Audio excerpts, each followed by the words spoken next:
That was the whole industry news right there. I just wanted to get you guys ready because there's going to be a lot. We're talking about a lot. Disney had a lot of freaking news, and I mean Warner Brothers had a lot of news, but we'll get there. We'll get there. Yeah, it's almost all Mouse versus Bunny. It is. Almost all. But we do have a couple other things. Yes.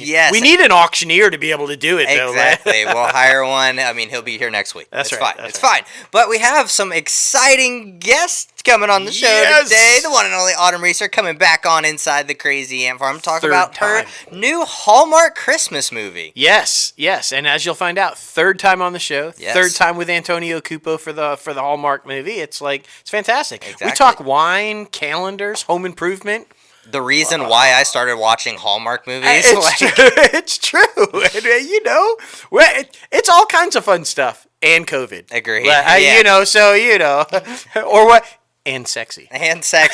Just be prepared. That's right. What are we talking about? You'll find out. You'll find out, man. That's a little later on in the show. Now, let's get a little crazy.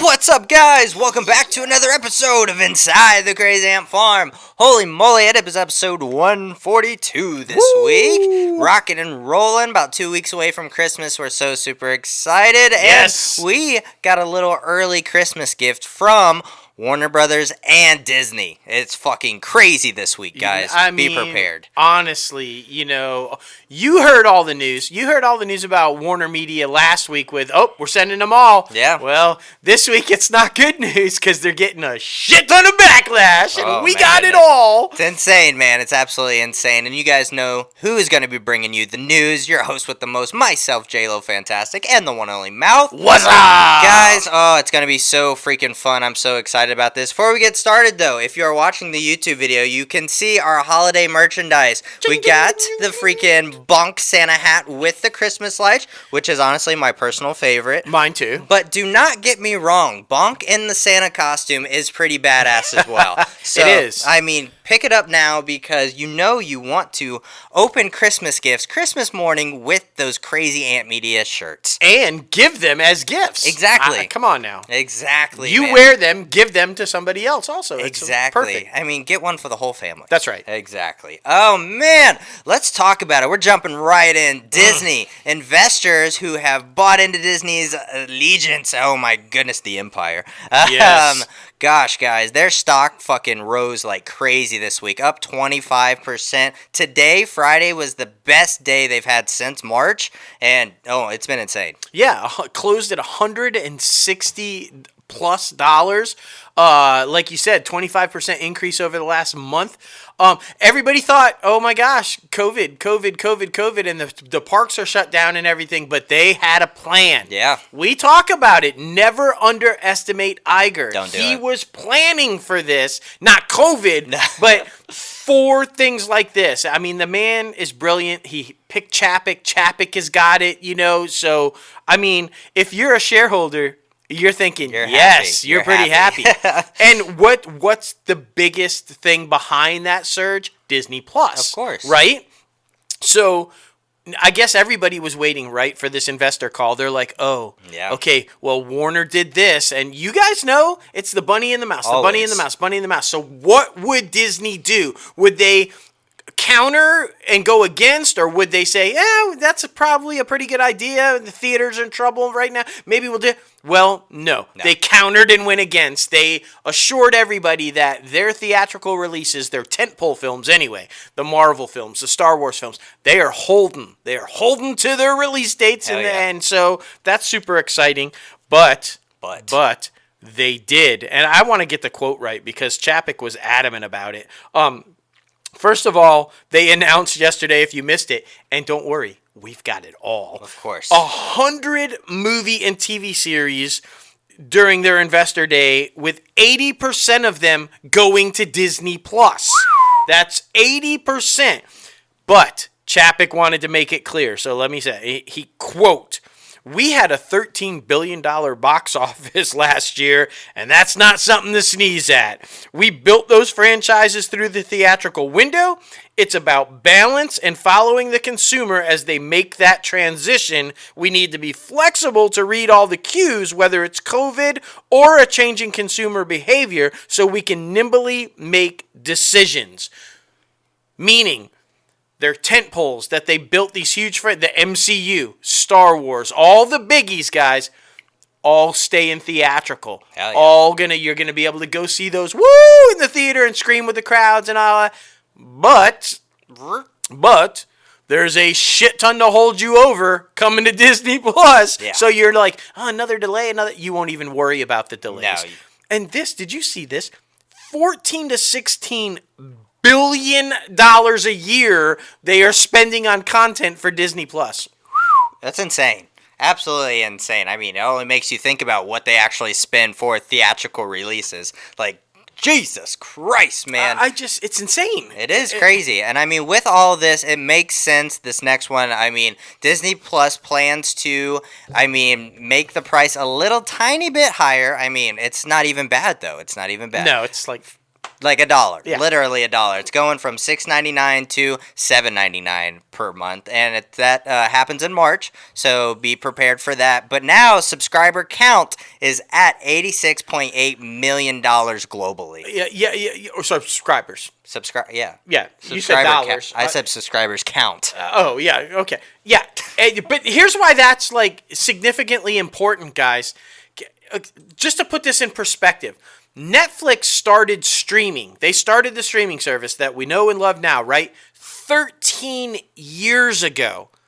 13 years ago. So over 13 years, Netflix has accumulated 195 million subscribers.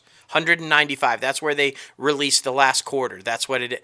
Disney already has 80 plus million subscribers in a year. Yeah. Now they're predicting that they're going to go over 100 by the end of the year or early next year, and now they're predicting 300 million by the date that they were predicting 100 million. Netflix has got to be going, wait a minute, what the fuck?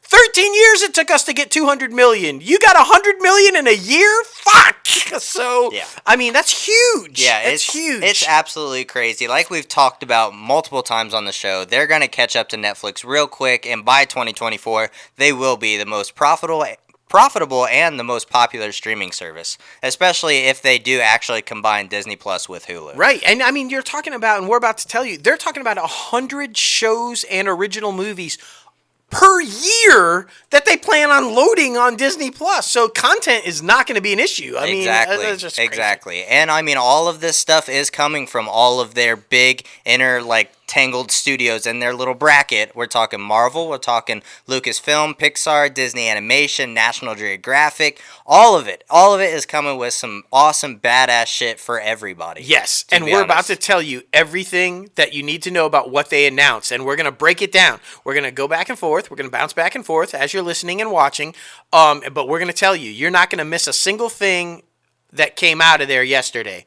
We're going to start with Marvel. Yes. As you guys know, this is no surprise. They've been saying it forever. WandaVision is going to be the first one out of the gate on Disney Plus for the MCU series coming. So, Marvel, WandaVision is going to launch on January 15th, 2021. Yes. You guys know this. It's extremely important. There's some characters in there that are going to also show up in Doctor Strange, in Captain Marvel 2, all this. If you've listened to past shows, you know that. So, there's going to be a lot that you've already heard, but we just want to give it to you. So that's the first. WandaVision launching on Disney Plus January 15th of 2021. Exactly. And the second one they announced is The Falcon and the Winter Soldier. Everybody is super pumped up about this, especially, they're both stepping into some huge shoes to fill. So right now they released a release date for it, and it's going to be March 19th of 2021. If you guys haven't checked out the teaser trailer that's on YouTube or social media right now, it's absolutely badass, especially Falcon flying through some shit. Oh my gosh, it's super badass. I'm so excited about them expanding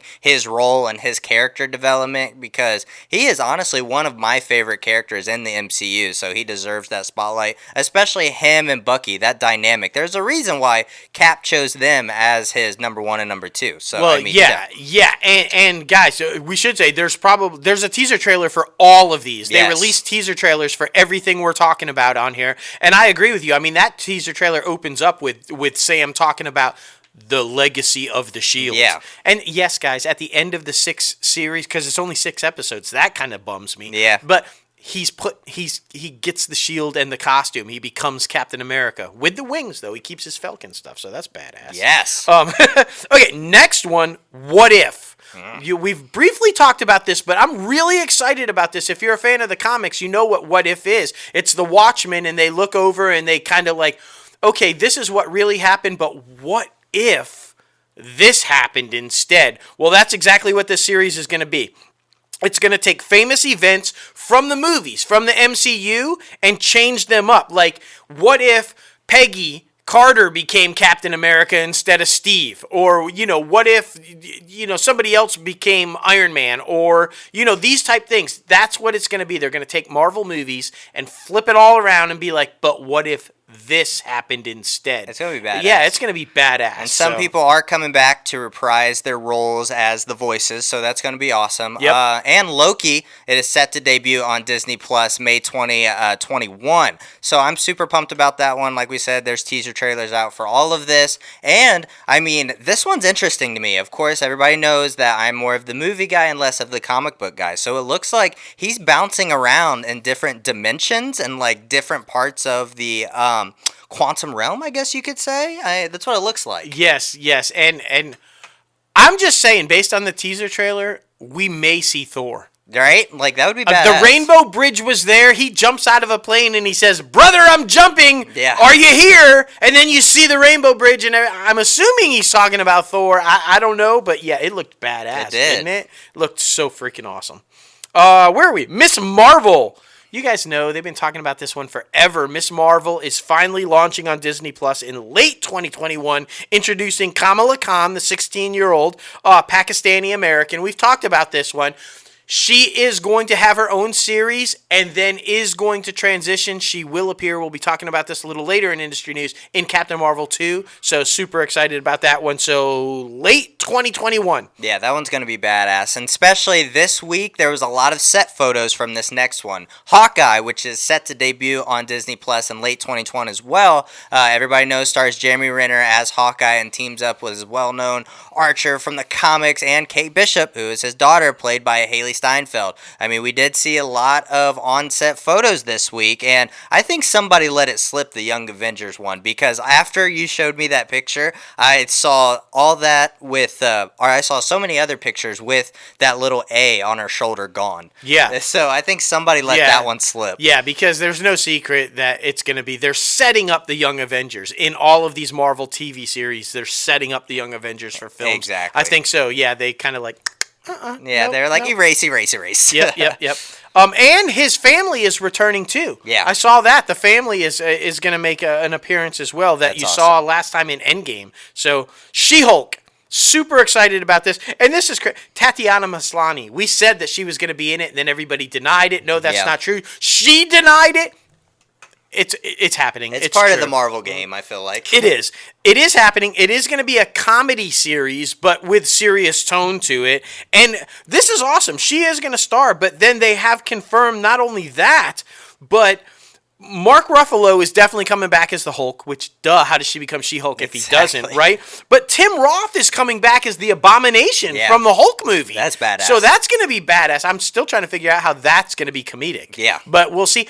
And Feige kind of hinted at, sort of hinted at, in a twisted about, so we can't give a confirmation on this, but it looks like Daredevil might pop up in that show.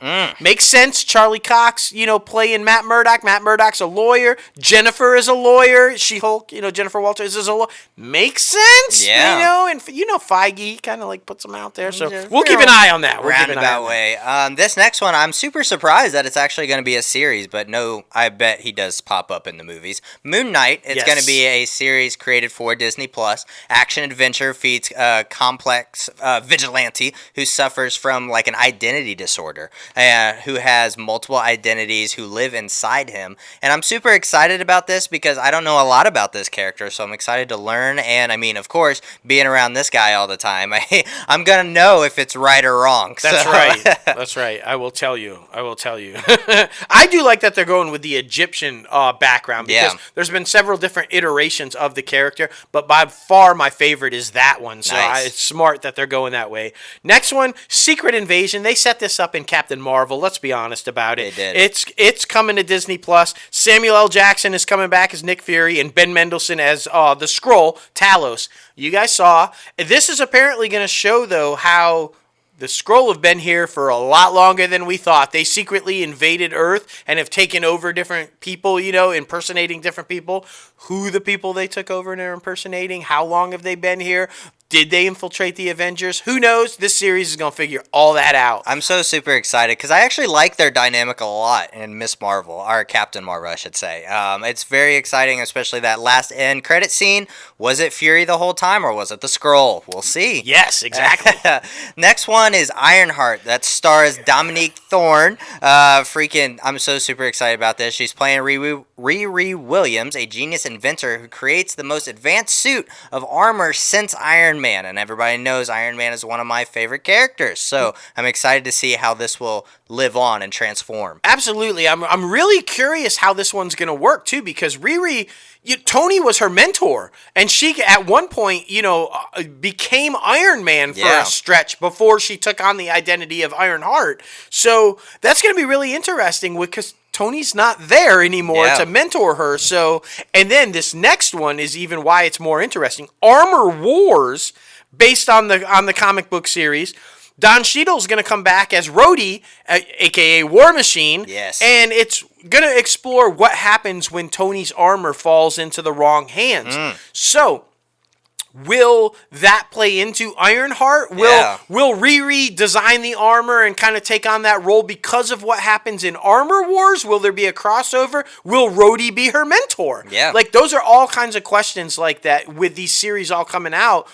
We assume they're all going to connect because we know the MCU's all connected. But will we see little crossovers? Because that would be badass. Agreed. This next one's pretty interesting, and I'm wondering how they're going to do it. Guardians of the Galaxy Holiday Special. It's going to be coming to Disney Plus during the 2022 holiday season. And the exciting thing is it is going to be written and directed by the one and only James Gunn. Yeah. So I'm pumped about that one. I hope they just don't go super awkward, weird when fucking like the Star Wars one did. Yeah, I don't know. I saw a little article that James Gunn said it is true because a lot of people were like, no, that's fake. That's not He said, no, it is true, and that him and Marvel have actually had it planned for like 2 or 3 years, and so it's been a thing in the works for like I don't know, but okay, right? Right. I like this one. I Am Groot is also coming to Disney Plus, and it's going to feature Baby Groot in a series of original shorts. So whether that'll be CGI or movie or animated, or they didn't really go into that, but I'm assuming it's going to be like the movies, live action. I mean, we're going to be talking about a lot of short projects Disney has going on, and I think they're going to make short projects popular again. I think so too. To be honest. I think so too. I'm super pumped. Now going into Lucasfilms. Yes. Oh man, the first one, long awaited, and everybody's been talking about it since The Mandalorian came out. Ahsoka. Finally, it's going to happen. Rosario Dawson will be playing Ahsoka. Everybody saw she popped up in The Mandalorian. Now, what's interesting, it's going to be a limited series starring her. So, I'm wondering how that's going to play out. But happily, and unbeknownst to everybody else, Dave Filoni and Jon Favreau will be coming back and helping out this Star Wars TV world. So, I'm so super pumped about that. Yeah, they're executive producers on every one of these series that we're telling you about. And Filoni is writing this one. That's cool. So that makes sense because she's a character from the Clone Wars, and he damn near created the Clone Wars and all that. So that only makes sense. But that's not it. Rangers of the New Republic, also set in the timeline of The Mandalorian. It's going to be a live-action series from Jon Favreau and Dave Filoni, that will intersect with future stories and culminate in a climactic story event. Now, that's interesting because they already said Ahsoka was going to cross over with The Mandalorian, so I'm assuming this one could too, and maybe that's the big climactic event. I don't know, but that's going to be damn interesting. Agreed, man, agreed. And next one's Andor, and it's going to be like the tense, nail-biting spy thriller, and this one's going to be set in the Rogue One timeline stories. Yes. And Diego Luna is coming back as Cassian Andor from the Rogue One stories, and he was going to be playing. He's going to have a fantastic cast with him, so super pumped about that. And I mean, there's just a lot of good stuff. And that was a really popular movie, and I really enjoyed it. So I'm excited about that one. This next one, oh my god, finally confirmed. It's finally confirmed. Yes, it is. No, it isn't. Yes, it is. No, it isn't. So it's filming. It's not filming. So it is, happy. But it's finally confirmed. Obi-Wan Kenobi. Ewan McGregor returns in the iconic role of the Jedi Master, Obi-Wan Kenobi, on Disney+.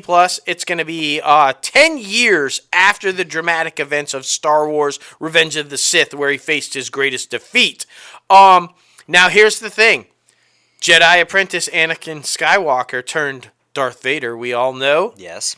He will be back. Yeah. Hayden Christensen is confirmed to be returning as Darth Vader in Obi-Wan Kenobi. I love it. That's going to be so badass. I can't man. even just, oh my God.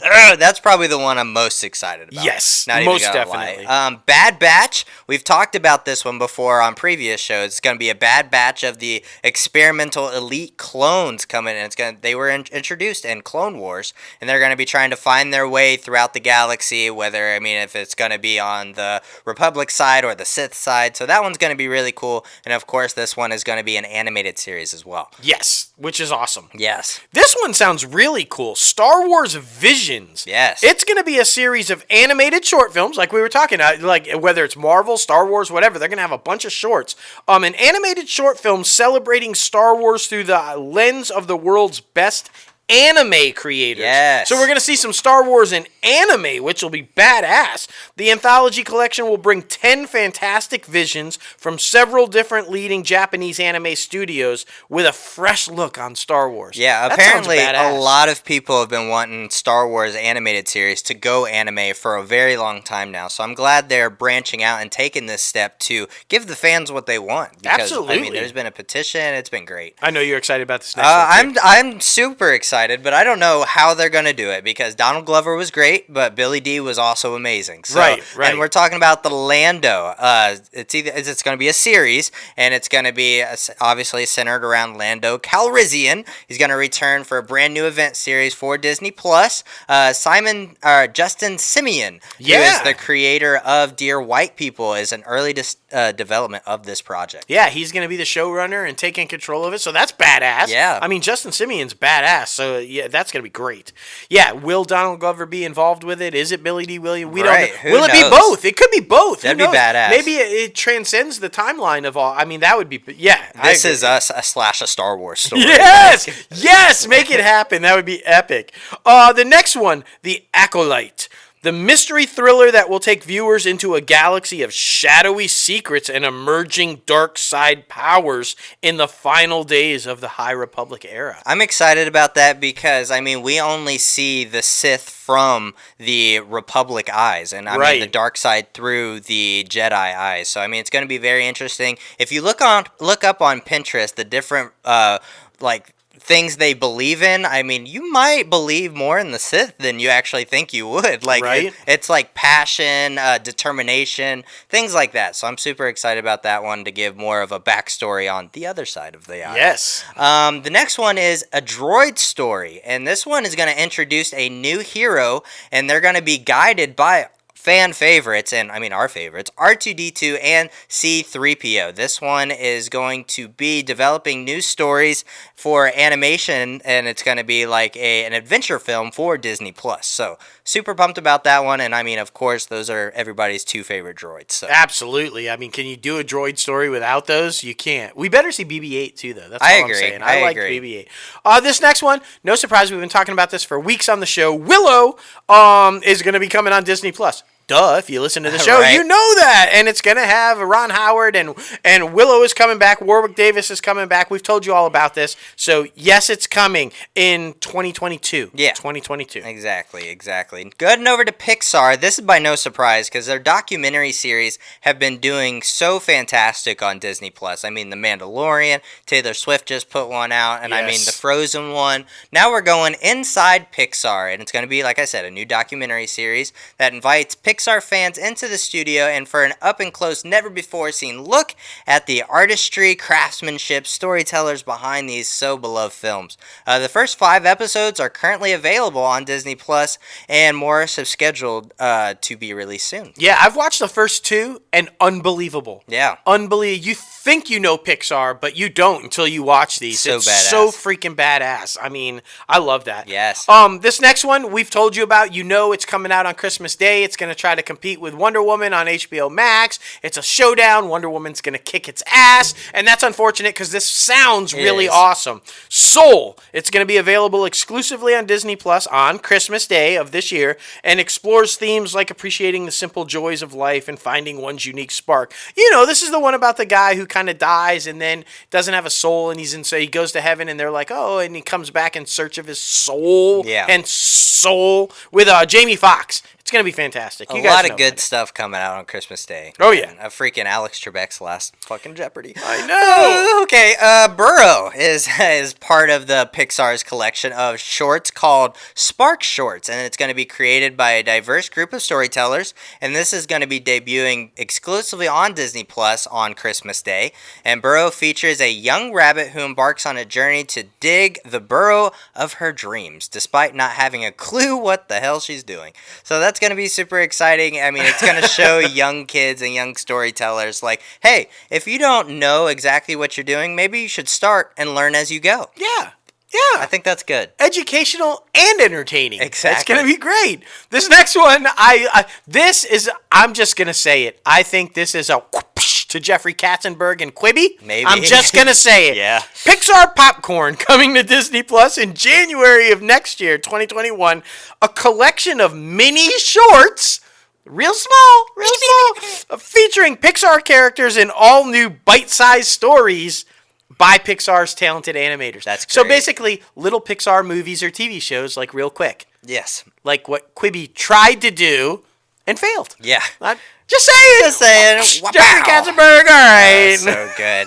Oh, man, this next one, everybody's super fans of this one. Up is doing like a nice little spin-off series called Doug Days. And everybody remembers Doug. He's the talking dog. Yeah. I mean, so it's going to follow his, it's going to be a short series, and it's going to follow his humorous misadventures, in the backyard doing things with his human and all that good stuff. Everybody loves a talking dog. Yes.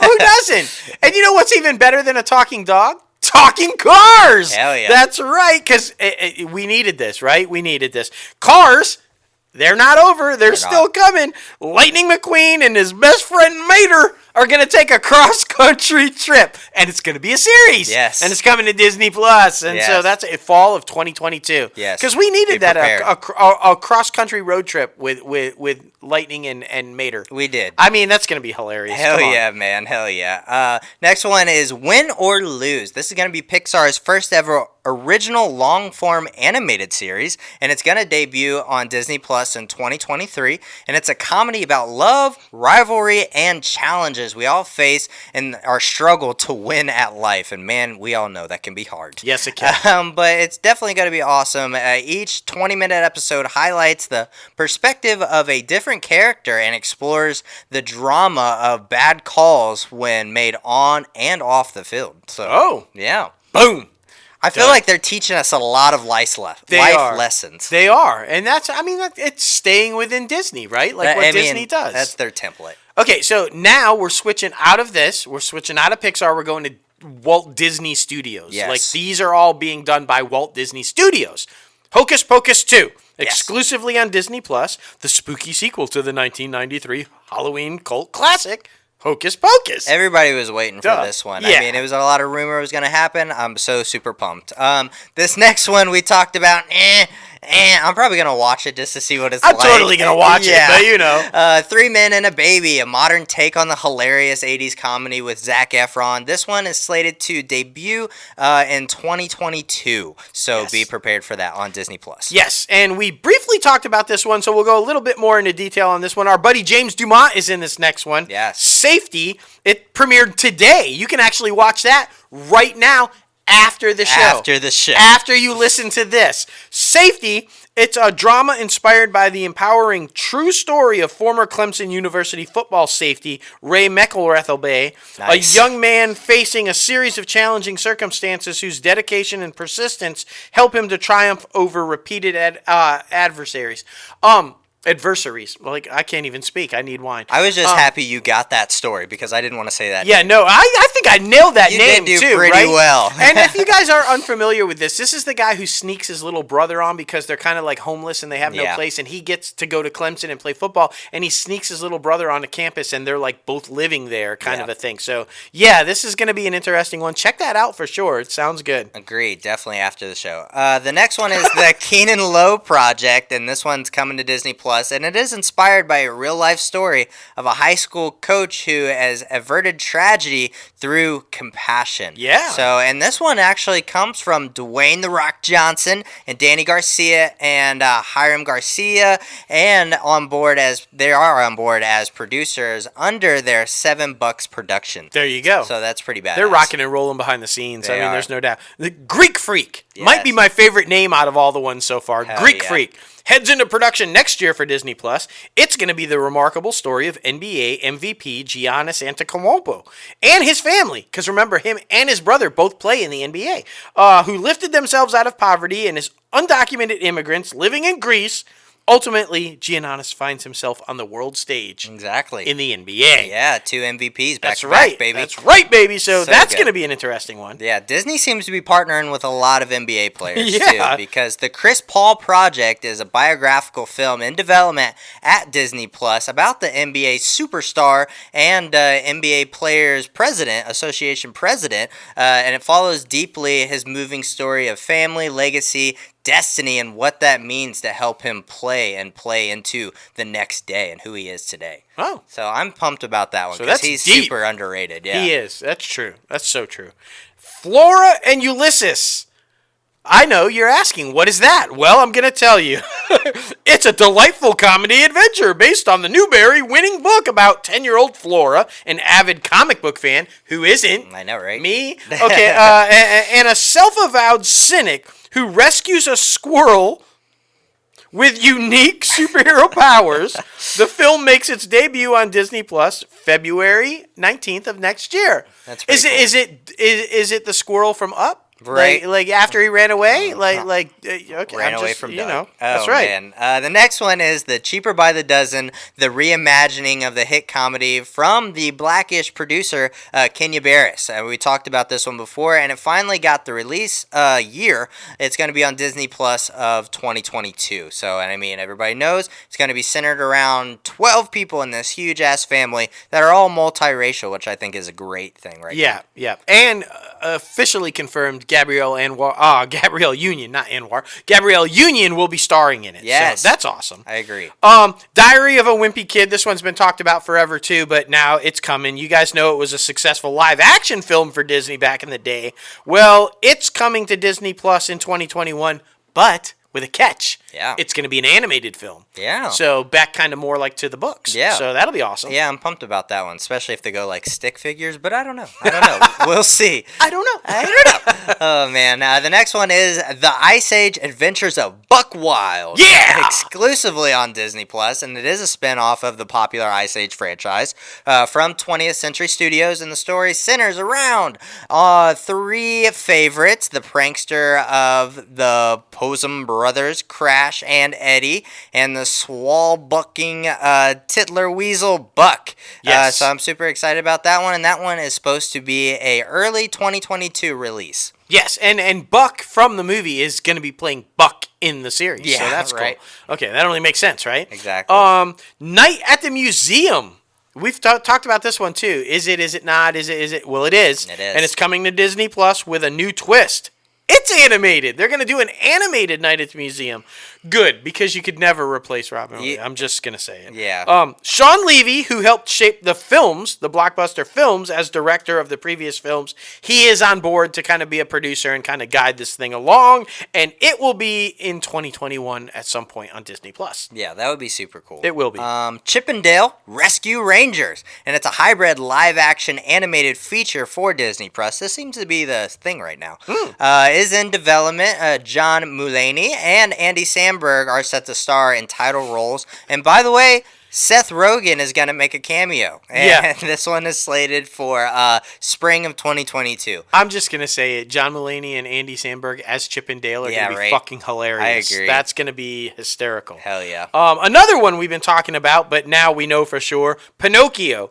Pinocchio is coming to Disney Plus in a compelling new live-action retelling that will leverage the state-of-the-art CGI also to bring Pinocchio to life. Yes. Yeah, you guys, do we have to tell you this? He's a living puppet. He wants to be a boy, and then he becomes a boy. I want to be a real boy. Yeah. Tom Hanks stars in this one as Geppetto, so that's the big selling point right there. I mean, who doesn't want to see Tom Hanks as Geppetto with Pinocchio? Exactly. Like, come on. Such a classic, man. And speaking of classic, they're going back. Peter Pan and Wendy, inspired by the Disney animated classic, is being helmed at Disney Plus and has David Lowery, Pete's dragon, and it's going to be around the young girl rebels against growing up by going with her two brothers to a magical land ruled by an ageless boy who is obsessed with adventure, who is locked in an ongoing battle with a captain. Hook. Yes, Captain with a hook. Jude Law. Jude Law. What? That's crazy. And remember, we talked about this on the show, right? Yara Shahidi from Grownish is going to play Tinkerbell. Yeah. Caused all kinds of controversy because she's black. Like, who gives a fuck? Exactly. She's going to be a great Tinkerbell. Exactly. All right, it's going to be awesome. Disenchanted. I'm actually really excited about. You should be McDreamy, right? McDreamy. This is going to be a sequel to Enchanted, which had his man crush, Patrick Dempsey. Patrick. Yeah. Patrick Dempsey and Amy Adams. You guys know that's where she came out of the fairy tale and into Manhattan, like real life, and was like, whoa, what the fuck? So this is going to be a sequel to it. Disenchanted, so I'm guessing some bad shit happens. Yeah. Oh, does she lose McDreamy? I mean... Oh. Will McDreamy even be in it? We know Amy Adams is confirmed to come back, but will McDreamy come back? We don't know. Yeah. Let's hope so. Yeah, I completely agree. Next one is Sister Act 3. This is going to be the third film in the beloved Sister Act series, and it's in development. Whoopi Goldberg is on board to star and produce, and amazingly, Tyler Perry is also signed on as a producer for this project. Yes. And I mean, duh, Whoopi Goldberg. Could you do a Sister Act without Whoopi Goldberg? No. There wouldn't be a Sister Act. I mean, duh. Couldn't. Okay, now, not to be confused with Walt Disney Studios, we're now switching to Walt Disney Animation Studios. Come on, you guys know that means cartoons. Yeah. Okay, Raya and the Last Dragon. We've been talking about this one. Will it go to theaters? Will it not? Well, it's going to be released on March 5th, 2021 on Disney Plus and in theaters. Oh, they're doing that weird little mix, but they said they were going to be, all over. This is Disney. But this is going to be another Mulan, guys. It's going to be on Disney Plus with that premiere access, so you're going to have to pay. Will it be $30 again? I'm thinking not, because Chapek kind of talked about that, and they kind of knew that was a hit and miss, more of a miss. So I think it'll probably be a little bit cheaper than that, but we'll see. But you see how they're slyly uppercutting, like doing kind of the same thing HBO is doing, HBO Max. But I mean, they just didn't release it all at once. So, exactly. I mean, they did it the right way, I feel like. Exactly. And this, of course, travels to the fantasy world of Kumundra, where humans and dragons lived together long ago in harmony, but when an evil force threatened the land, the dragons sacrificed themselves to save humanity. Now, 500 years later, shit hits the fan. Yeah, right. Hey, it literally says it. No, it doesn't. It doesn't say that. It's Disney. But it sounds really good, and if you're willing to pay the premiere price, but probably just wait a couple months and you'll have it for Disney Plus for free. Exactly. So. And I mean, Awkwafina's in it. So, that's right. Awkwafina and Kelly Tran from Star Wars and from Sorry for Your Loss, the Facebook one with Elizabeth Olsen. Exactly. The next one is Baymax for Walt Disney Animation Studios. It's going to be its first ever animated series, and it takes place in a fantasy city of San Francisco. And it features fan favorite healthcare bot Baymax, and the series premieres on Disney Plus in early 2022. I mean, it looks like and it sounds like they're gearing more towards their children's new content. Yes. So that's really cool. I'm excited about that. It is, and I loved Baymax. You guys know Baymax, right? Hero 6. Remember Hero 6? The big, like, inflatable, like, marshmallow-looking robot that was the medic for the kids? That's who we're talking about, Baymax. So that's going to be awesome. You'll need to explain after the show. You'll need to explain. I have no idea. Did you watch Hero 6? No. Oh man, such a good Yeah. movie. It's actually a Marvel movie. Stan Lee makes a little appearance in it in a picture, animation. But yeah, it's based on a Marvel comic book, and it was fantastic. All right. And this guy, basically for a project for school, creates this medic robot, but he's inflatable and shit. No. And he's Baymax. And so that's what it's based on. Cool. Yeah, I know you said after the show, but hey, we got you right now. Maybe some other people needed to know too. I don't know. Exactly. Zootopia is heading back to the fast-paced mammal metropolis of Zootopia in a short-form series. Again, another Quibi. Yeah, right. Short-form series. It's going to dive deeper into the lives of some of the feature film's most intriguing characters, including Frou Frou, the newly married Arctic shrew, Gazelle's talented tiger dancers, and the sloth. Everybody's favorite sloth from Zootopia was my favorite for sure. Short-form series, spring of 2022. Yes. On Disney Plus. Yes, and they're also coming with a science fiction series. Oh man, Iwaju, and it's going to be an all-new original series coming to Disney Plus in 2022. And like I said, science fiction. It's going to be a long-form series set in Lagos, Nigeria, exploring deep themes of class, innocence, and challenging of the status quo. So that'll be interesting. Yeah, this is really cool because they're partnering with a really famous African-American, Pan-American comic book company. So that's going to be really badass. That's like a first-time collaboration for the thing, and that's going to be awesome. Yeah. See, this one was easier. I'm sorry. Tiana. Yeah. What? Huh? Tiana. Tiana is coming.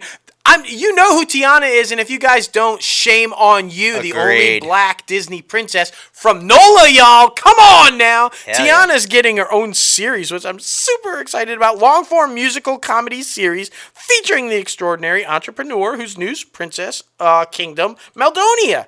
And it's just going to go deeper into Tiana's beloved hometown of NOLA. Yeah. She's the first Disney princess to have her own animated series. Yeah. That's pretty badass. Out of all of them, Tiana is the first. Yeah. Yes. It's pretty badass. It's because of NOLA. I agree. That's all I'm saying. I agree. And Moana, the series, is coming to Disney Plus in 2023. It's going to be a long-form musical series that has followed the spirited Voyager Moana. I'm super excited about this one because this one went over really well, and hopefully The Rock makes a little appearance every now and then. That's what I was saying. Like, will he? Won't he? We don't know. Okay, National Geographic. We are just going to touch on these really quick. Yes. Nat Geo, because this is all live action. This is all kind of, but it's cool stuff. Cousteau, which is going to explore the life of Jacques Cousteau. Yeah. Makes sense, totally. Yeah, pretty badass. And Genius, Martin Luther King. I mean, it's going to follow, it's coming from Brian Grazer and Ron Howard, so that's pretty awesome. Yes. Imagine. So I'm pretty excited about that one. We all need to learn more about that shit. Yes. And then Secrets of the Whales from executive producer Nat Geo and James Cameron. Sigourney Weaver is going to narrate this thing, and it's going to tell us the secrets of whales. Yeah, right. Which, I mean, so he loves underwater. He does. That's what it is. And he loves Sigourney Weaver. Exactly. So it only made sense. Exactly. Okay. And A Real Bug's Life. Now, this one's going to be pretty interesting because they're literally going to use like fucking zoom in technology so you can see bugs in their natural habitat doing what they need to do to feed their queens. I mean, ants taking all the food to the queen, feeding all the tribe and all that good shit. So I'm excited. So, will they see Bonk? Maybe. Bonk hanging out there with me. Maybe we're going to Bonk's bar. Who knows? I don't know. America the Beautiful. It's going to explore breathtaking landscapes, and wildlife is timeless, but the truth is very different. Its unique geography drives forces of natural extreme disasters. So it's basically going to be taking a look at America and everything that goes on in America. Exactly. So, and wilderness. Exactly. Okay. Ooh, this next one I is know. exciting. I'm excited about this. Limitless with Chris Hemsworth. This guy is going to be showing you how important your body is, and he's going to be like going through his workout regimen, and I mean how the body fights illnesses, and a whole bunch of different stuff. Everybody knows this dude's freaking ripped. So he knows a lot about the temple that is your body, and he's going to pass on this information to you if you watch it. I'm going to watch it, and I'm going to work out at the same time. There you go. I mean, who better than Thor? That right? I mean, Jesus, come on. Exactly. Welcome to Earth, the world's most charismatic. Now, they're saying this, not us. Not that I disagree.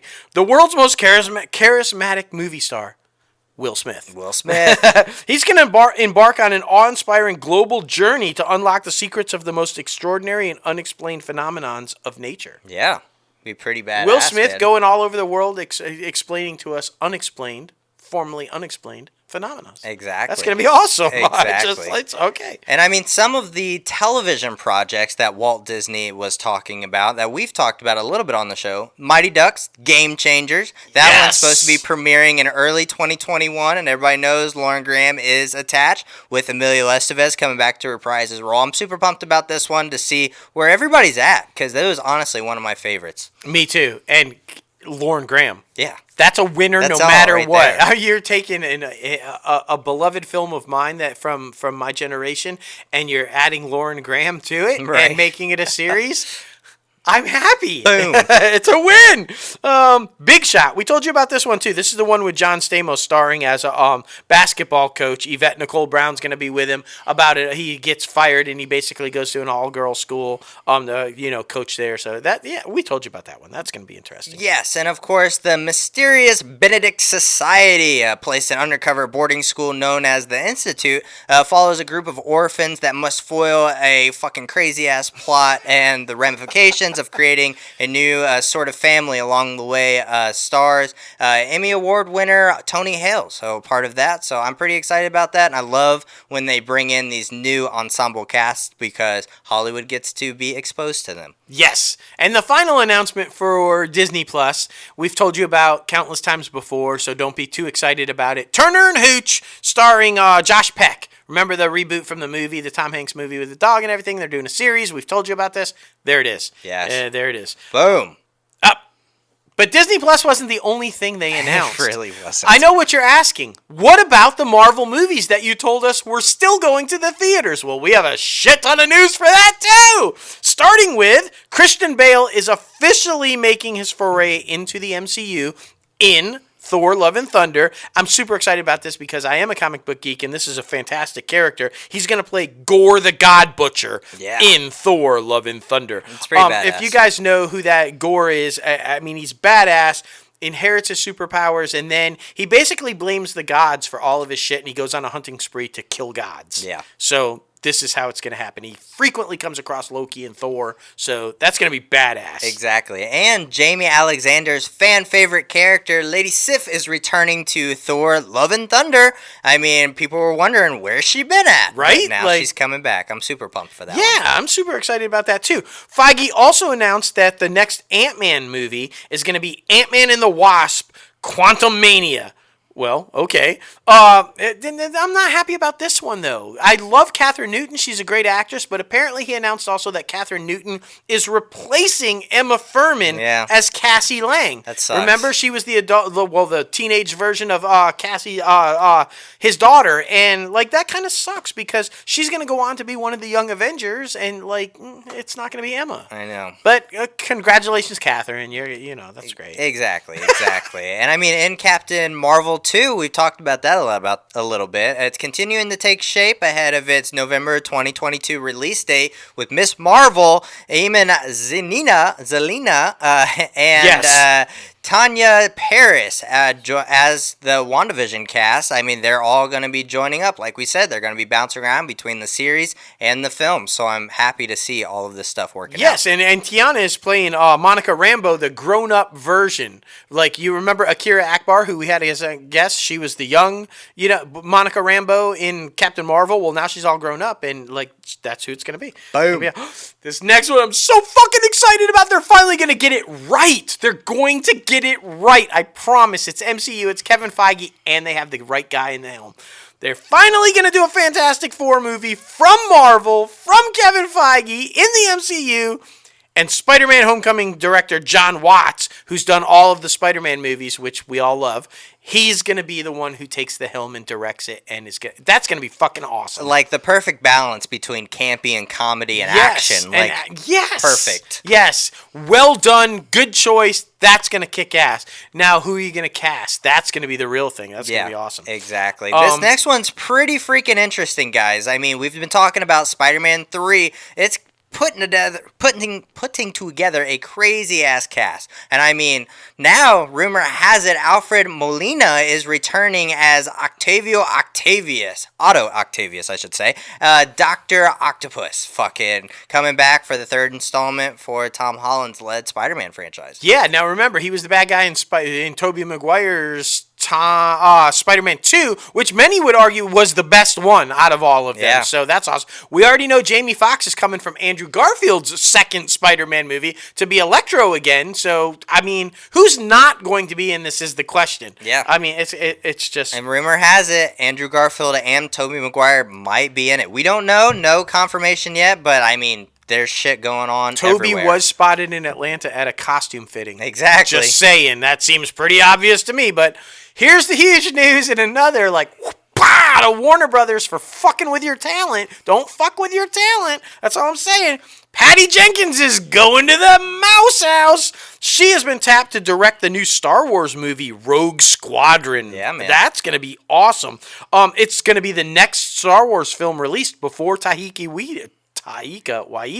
Yeah, there you go. And it's going to focus on the fighter pilots made famous in the Star Wars films. It's also going to be the first feature film in the franchise directed by a woman. Damn. That's fantastic. Didn't even realize, yeah. And you picked the right one to do it. Yeah. That's all I'm saying. Christmas Day 2023. Oh, I'm excited about that. I wouldn't be surprised if Bryce Howard was the next one, to be honest. Yeah, it's true. Lightyear, we're finally going to get an origin story about Buzz Lightyear, and it's in the works with Chris Evans voicing the lead character. The film will follow how the young test pilot who became the space hero that spawned the Buzz Lightyear action figure made famous in Pixar's Toy Story movies. So that would be very interesting. That's really cool. It's not about Buzz Lightyear. It's about the guy that Buzz Lightyear was created after. Based after. Yeah, that's really going to be awesome. I agree. Ooh, this one's really exciting too. Disney Plus is negotiating with Daisy Ridley, we all know Rey from Star Wars, to star in Young Woman and the Sea, Jeff Nathanson's scripted drama based on the book, and it chronicles the daring journey of the first woman to ever swim across the English Channel. Gertrude Trudy Edris. Damn. That's awesome. Because this apparently was a huge competition between all these women to see who would do it first, and only 5 men had ever accomplished it, and then she did it. Yeah. Daisy Ridley. I love Daisy Ridley, so that's awesome. Agreed. Disney and Nat Geo are doing some really freaking cool things, guys, especially with the technology that we have right now. They have assembled a team of award-winning documentary producers for Return to the Moon, and it's going to be an event series that will follow NASA's Artemis program, and it's going to be filming over the next 4 years from now until the lunar landing launch. Return to the Moon will give viewers an all-access pass to a group of astronauts and their colleagues documenting their efforts, ambitions, and personal sacrifices and breaking through the first steps. So we'll actually get to see people walk on the moon. Yeah, that is going to be so fucking epic. Thank you, Nat Geo, for doing that.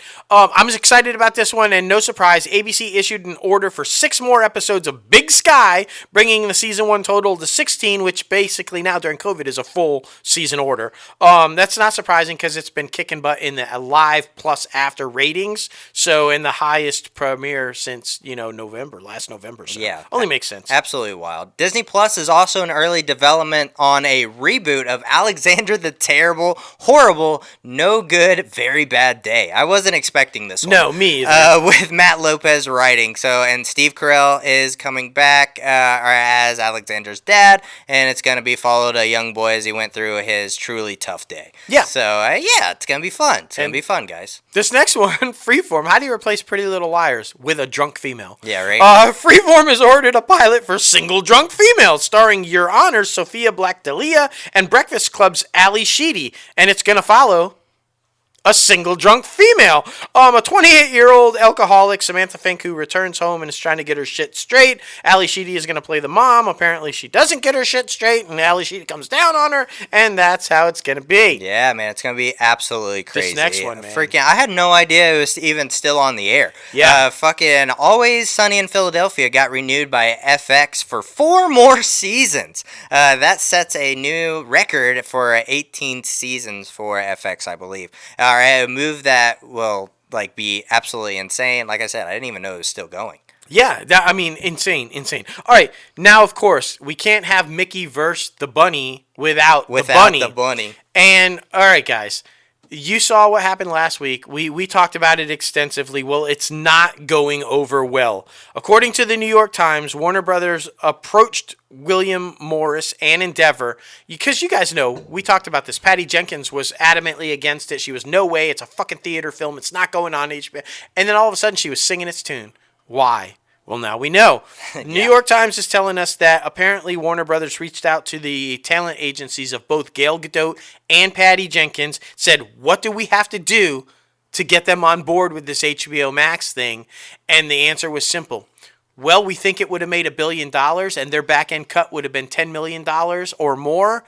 That's what we want. Gal Gadot and Patty Jenkins both got $10 million or more to get on board with the HBO Max release. Yeah, a lot of people are not happy, though. I mean, they got some huge stars attached to their franchises, like Denzel Washington, Margot Robbie, Will Smith, Keanu Reeves, Hugh Jackman, Angelina Jolie, and especially with DC being their huge superhero franchise, James Gunn. James Gunn is not happy whatsoever. No, apparently they offered him some sort of a deal, too. We don't know whether that happened at the same time as Patty and Gal or before, but apparently it wasn't adequate enough for James Gunn. And then when he found out about the money that they got, Patty and Gal got, he was even more furious. So that's not good news because they rightfully deserve to get paid what Patty and Gal got, and the DGA thinks so too, because they told Warner Media that this decision goes against everything that the DGA and the contract with Warner Media stands for,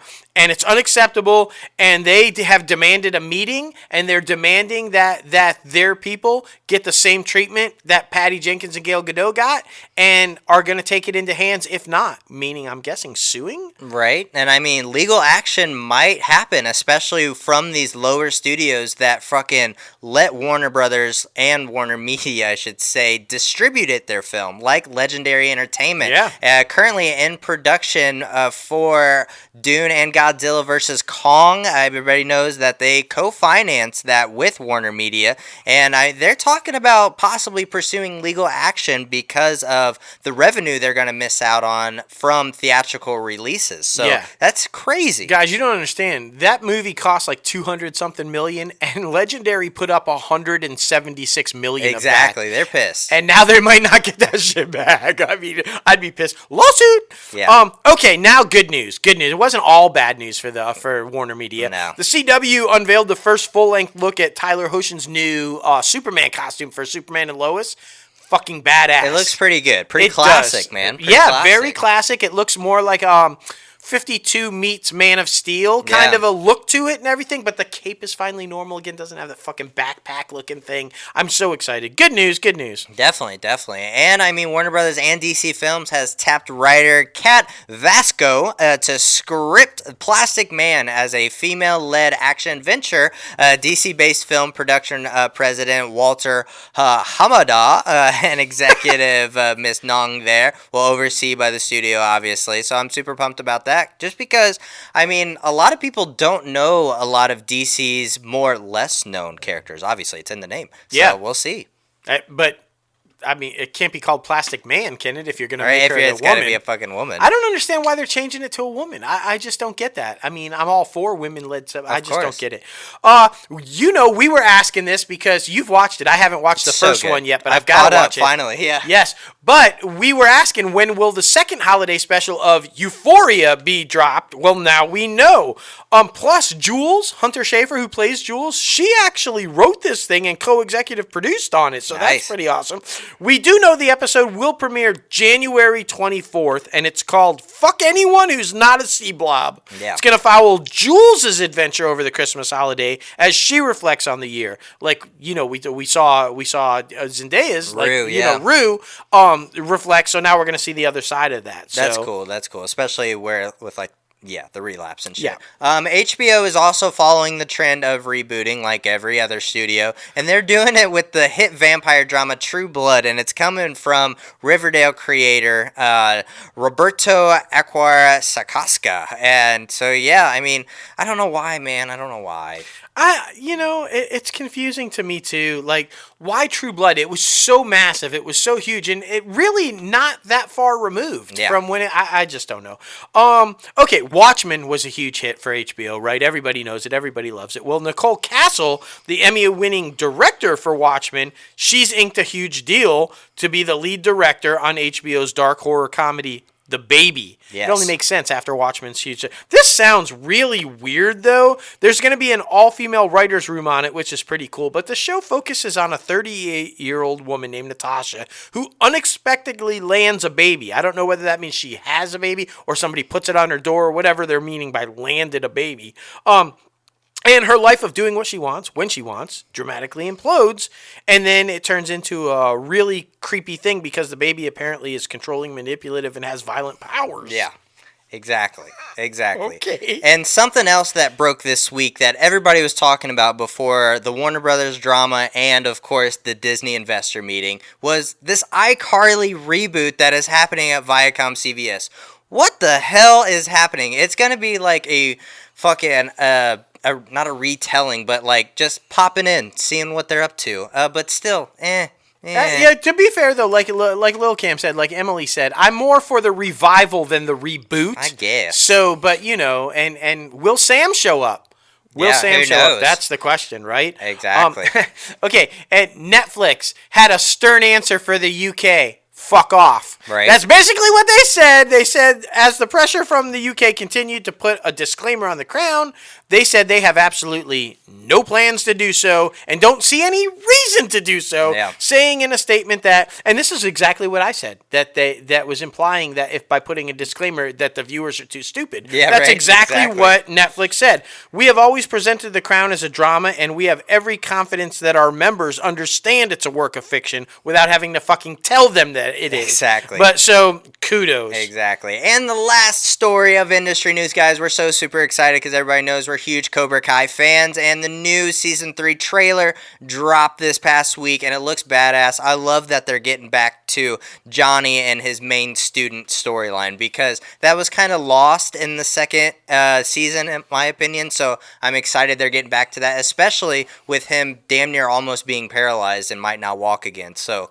he'll be there for him. And then, I mean, Russo and Johnny teaming up to try to take down the new Cobra Kai. Yeah, and Shozen and Kamiko show up from Karate Kid 2, the girlfriend and the villain from Karate Kid 2? They show up, so I don't know whether he's going back there or are they coming to America or what, but the only thing that was surprising to me is that they set it up all last season and then Elizabeth Shue is not in the trailer. Yeah. We do not see Allie. So why'd we set it up all season and then what? Yeah. I don't know. It has to be popped in somewhere. But man, I still like our theory that she's going to be the doctor that fixes him. Yeah. So that'd be badass. That'd be badass. Well, guys, we know it was crazy. It was absolutely crazy. Woo! We got it though. We got it. We did it. Man, it is time for our awesome, amazing special guest interview with the one and only Autumn Reeser. She's amazing. You guys know we love her. One of our favorites to come on the show and to talk about the best time of the year, Christmas. Yes, I mean, and she is all out this year. Apparently has decorated her house and got the kids all excited about the tree, and like you're going to hear all about that. Agreed. So fun stuff, man, fun stuff. Definitely. Well, here she is. Autumn Reeser, welcome back inside the Crazy Ant Farm. How are you? I'm great. Thanks for having me back. Absolutely, third time. We're so thrilled to have you back for the third time. Super pumped. Yay. Yay. So much to talk to you about, though. We were like literally just talking about how the last time you were on the show, it was pre-COVID. So like everything has changed since then, including I can only imagine for you how much things have changed with two youngins at the house, and you're locked down, and like all the kind of stuff that must be going through. And then on top of it, trying to figure out the whole how do I do the career stuff. Right. Woo, I mean, crazy. So we're definitely going to talk about that a little bit, because I know a lot of people will be interested in that and how you balance it, and it's just an amazing job that you've been doing with that. And of course, though, I mean, the biggie, the Christmas movie that we're super excited about, A Glenbrooke Christmas. And it's a night of thirds, because this is like your third with Antonio, a third Hallmark movie with Antonio. Yes. Yes, good catch. Yes. Yeah. So, your third time with us, third time with Antonio, it's all good. It sounds exciting. So, all right, let's dive into it, though. How has COVID been? I mean, all seriousness aside, you guys, we know LA has just been a nightmare I mean, it's under lockdown again. I mean, you have two young children at the house that, that are not in school because of the lockdown, I'm assuming, and that you're trying to deal with and keep your career going. Talk about that a little bit. How has that struggle been? The balance of trying to figure out how to do, I would imagine, like auditions or even just taking jobs. Talk about that a little bit. Yeah. Okay, let me start with what I'm grateful for first. Sure. Before you rip it all apart, right? Before I rip it all apart. There you go. I like to start with the positive. The good thing is in 2019, both of my kids started school at the same school. All I did in 2019 was soak up the beautifulness of my ordinary life. Like, that is what I focused on. I was deeply appreciative for just being able to walk both of my kids to one school in the morning, not have to get in the car, just appreciating like how like beautiful the simplicity and the normalcy of my life was. Yes. So go me, because then COVID hit, and I feel like that sense of gratitude bought me like a good 3 months into the pandemic of like, this is fine. Like, just riding on the wave of gratitude. Right. So I had a good 3 months where I'm like, it's all going to be over in July. Everything's fine. I'm going to meditate through this. Homeschooling is fine. It means more school with my kids. And then basically all hit the fan in like July and August, and I lost my mind. Yes. Oh, no. This is terrible. I can't sustain. What is happening with my life? What am I doing with my life? Like, I think a lot of people went through this is trauma. We're all going through trauma, and so we're all going to deal with that in different ways. And for me, like, I've dealt with complex trauma in my past, and this sort of reactivated it. I don't know if there's people out there who experienced the same thing, but it was like I was in PTSD all over again. Yeah. And I heard some good advice from people basically saying you can't treat trauma while you're in trauma. So that was a good reminder of just like, this is about, and my best friend was really helpful through this. This is about breathing and getting through and just doing what you need to do day by day. Right. So I feel like I've gone through like all of the stages, and yeah.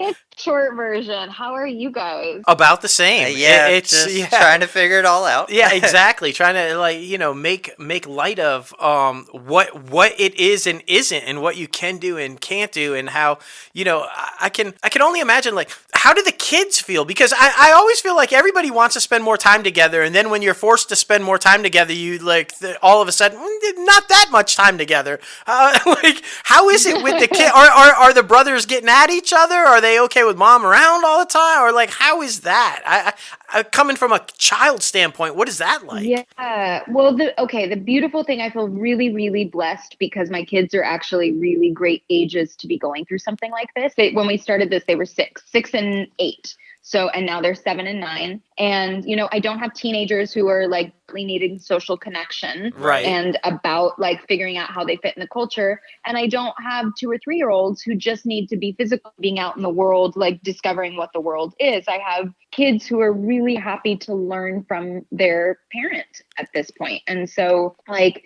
they've gone through this beautifully. My older one has had an easier time of it because he's more introverted, and my younger one's kind of an extreme extrovert.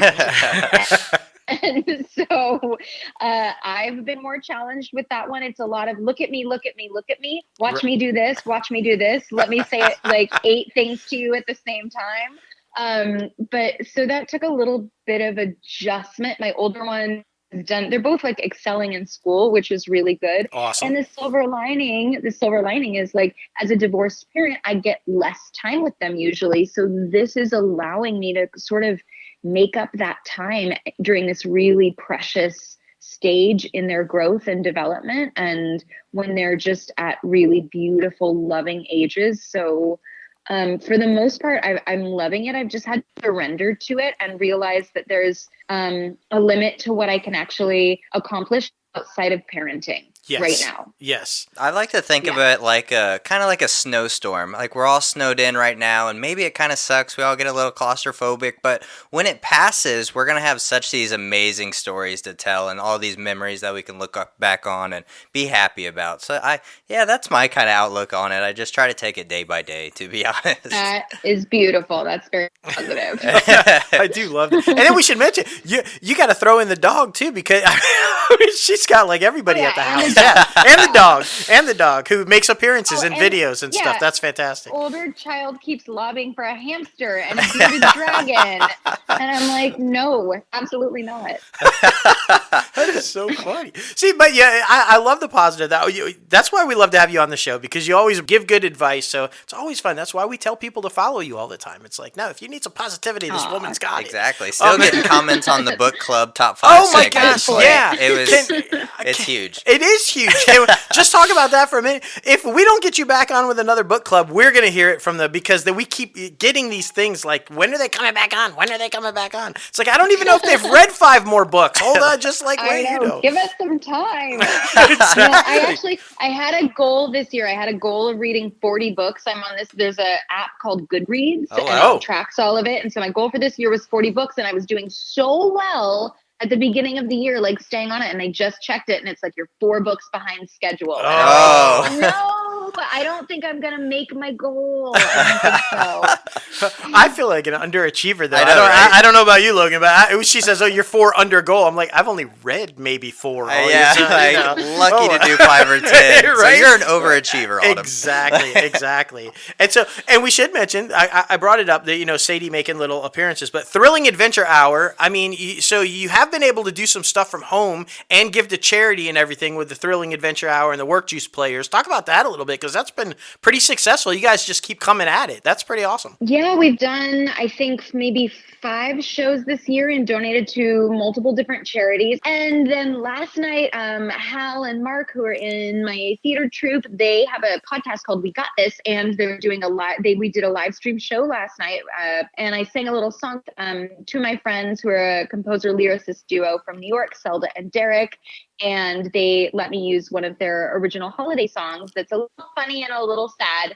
And so I got to sing that, and we were supporting a charity called Lift. Yes, awesome. Which so empowers, awesome. Yeah. Exactly. Well, everybody go listen to that, all the listeners right now. That's right. After the interview, go listen to that. Exactly, because they're always available for like 24 hours, so you guys should totally be able to get that. Yeah. So, which is awesome. And you need to do more singing. I can't. I agree. I think people want to see you sing more. Like I do. So I mean, I know that 2021 goals. There you go.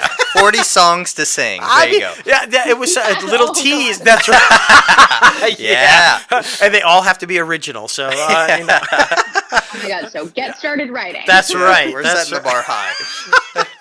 So, okay, now, so we figured that out, right? You're doing these, and these are all Zoom for anybody that doesn't know, and shame on you if you don't know, because, I mean, they have, like, huge guests on it, and the Work Juice Players themselves are all huge, but you guys got to check that out if you haven't already.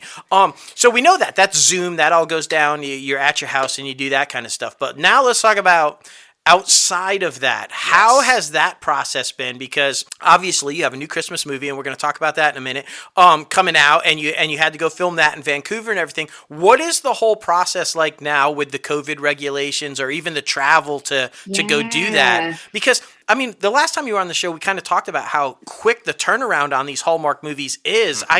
Was that slowed down any, or like, I mean, how has it changed the process with these? Yes. Basically, what happened this year is when we all went into lockdown in March, the entire film industry shut down until about July. And that was it was scary, as this whole time is scary for everyone in every industry. And I was actually supposed to start, I just signed literally the day before the shutdown happened to remove Bill. Oh, wow. So I was supposed to start shooting in April, and then I was supposed to go to Italy. And that obviously all went away. Yep. And instead I was homeschooling and trying to get, some projects that I have that I'm writing off the ground, and just trying to focus on like the positive side of what I could do. And then the industry slowly got up safely in July, and then I just went back to work for the first time in October. And it was the first time, like, I'd been unemployed for like over a year, which was the longest time it had ever been. Yeah. And it was very, a lot of people encountered this. It was scary. It continues to be scary for a lot of people. These are really uncertain times. And I was really, really grateful and blessed that I got to do this in October. And it was a great experience. I felt very safe. They have so many protocols in place. We got our temperature taken every morning. We got COVID tested every week. The whole crew wore masks. We made it through 3 weeks of shooting without anybody getting sick. And I feel like people take it seriously. And I felt really lucky to be working. Yeah. Wow. 3 weeks. And then like, that's just, wow. Yeah. And with the crew situation, because everybody knows that occupancy rates have been like lowered. So was it a smaller crew? Was it kind of like a skeleton crew, or was it still like a regular normal size? No, in order to do a movie in 3 weeks, you still need like a robust crew to make that happen at all. All right. At least people are still employed. Yeah. Yes, exactly. Thank goodness. And I feel like, I had posted on Facebook like some stuff about that I was going into quarantine, because before I started shooting, I had to quarantine for 2 weeks in Canada. Like, I got a like random Airbnb and just hung out for 2 weeks and read a lot and watched a lot of HGTV. I like it. If you need your kitchen renovated, I can now do it. Oh, there we go. Nice. How many home improvement shows I watched during those 2 weeks. But I had posted on Facebook basically asking for recipes, like, because I was like, I'm just going to be here cooking for myself for 2 weeks. Like, what are your favorite recipes? And somebody had posted something being like that you don't actually need to quarantine. Like, nobody's going to track you. You can go out. And exactly. And I was like, no, this is a real thing. Yeah. Like a friend of mine, like I think they went out of their hotel and they got spotted and reported, and they got fined like $1 million. Yeah. Wow. Like it's a serious thing. And so for me, I'm like, I feel so grateful to be working that whatever hoops my host country needs me to jump through, I'm jumping through them. Absolutely. Like, yes, please, and thank you, Yeah, and it's easy to criticize or tell somebody when you're not the one who has to do it. Exactly. Right? Like, I always love these people that troll and be like, you don't have to do this. It's like, well, how would you even know? You're not there. You're not doing this. Like, how do you, but you did score some really good recipes. And I mean, I will say, yeah. They were, and I cooked several, and they were damn tasty. I'm not gonna lie. Thank you. Great recipes. Yes, thank you for sharing them, because and all of those people were just like fantastic. Exactly. And next time we want to redo anything in the house, we're going to be calling you. That's right. That's right. Come redesign our kitchen. And then if you continue cooking, you can go on Chopped. You can just switch from HGTV to the Food Network. That'd be so cool. I mean, I could totally see you on Chopped. That'd be awesome. Well, we'll make it happen. It'll be great. All right, let's talk about it. We've talked about the COVID and how it all went down, but let's talk about it. A Glenbrooke Christmas. Yes. This one is exciting. It's, as we talked about at the top of the show, your third with Antonio Cupo. Fourth movie overall though, because you guys did a horror movie, the not Hallmark, but so Yes. yeah. So and let me see, let me test my trivia and see if I can get these right and tell me if I'm wrong. But well, one is an obvious Love at the Thanksgiving Day Parade because that's like everybody's favorite. The other one is like I do. If I think it right, is that right? That's it. Yeah. All right, see, and then in a Glenbrooke Christmas, there you go, Hallmark. And by the way, Nailed it. go ahead, tell her. You said you were going to tell her. It's true. It's true. I started watching Hallmark movies because of Bramble House Christmas. It's all because of you, Autumn. Oh, I'm sorry and thank you. She always says I'm sorry. I know, like, it's a good like, no. thing. It's a good thing. You really don't understand. I force them every holiday, and now see they're fans though. It's like It's No, true. people love it. Yeah. People love it. I was really excited. I follow this woman on Instagram, Jen Hatmaker. I really like her, and she posted a photo of her and like her 4 best friends and sisters having a Hallmark movie night watching marathon. There And I you was go. Like, oh, that's so cute. They made it look so cute. They had like matching clothes and wine. I was like, that sounds fun. That's awesome. See, yeah. I mean, how can you go wrong with that? Gather It a was bunch of cute. people, open up the wine, and watch a good movie. I mean, Exactly. you can't go Yeah. wrong with that. So, okay, I personally love at the Thanksgiving Day Parade for the karaoke scene. It's still my favorite scene ever. I think that thing is hilarious. You're drunk karaoke.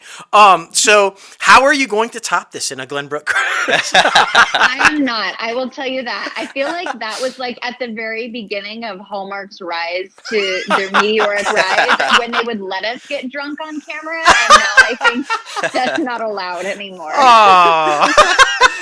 Okay. Well, we'll see. I'm betting though this one's a little bit different, right? Because you're coming at it. Your character is like the big head honcho this time, like right, wealthy and like Yeah. known for her money, which is a little bit different from the kind of characters in the past, right?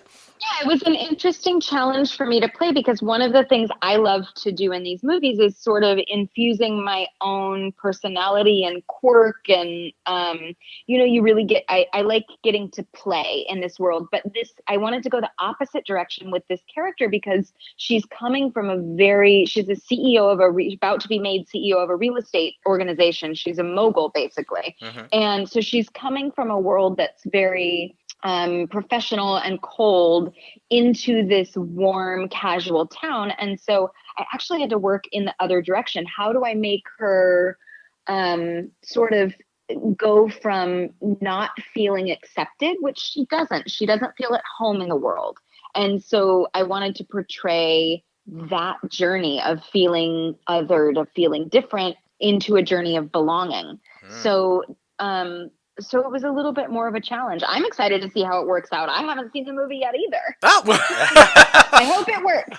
I think it would. Were you able to bring some of yourself into that though? Like you talked about a little bit, and we won't go into too much of it unless you want to. But because you did go through some struggles in some points where you felt maybe like you weren't being seen or you weren't being real to yourself, and kind of were you able to capture some of that and bring that into this character a little bit? Oh yeah, I identify with this character a lot. I really love this theme of a calling. She feels a calling that she can't really explain to go back to her mother's birthplace, to this little town of Glenbrooke, and she almost can't even put her finger on why.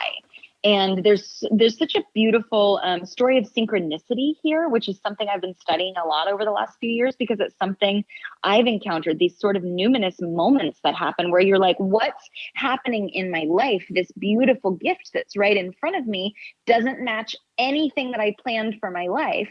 And yet it feels so right. Right. And I got to go on that journey with this character, and it's a journey I really believe in. And I believe that's actually something that's available to all of us. I mean, Dustin, you know about this for Absolutely. sure.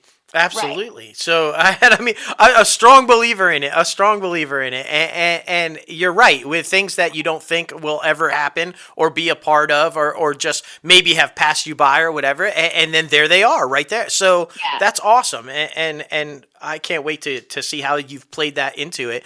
And of course, let's talk about Antonio, third time, right? So you guys clearly have a chemistry. I love Kupo. Yes. I mean, you guys have a great chemistry. The fans are very excited.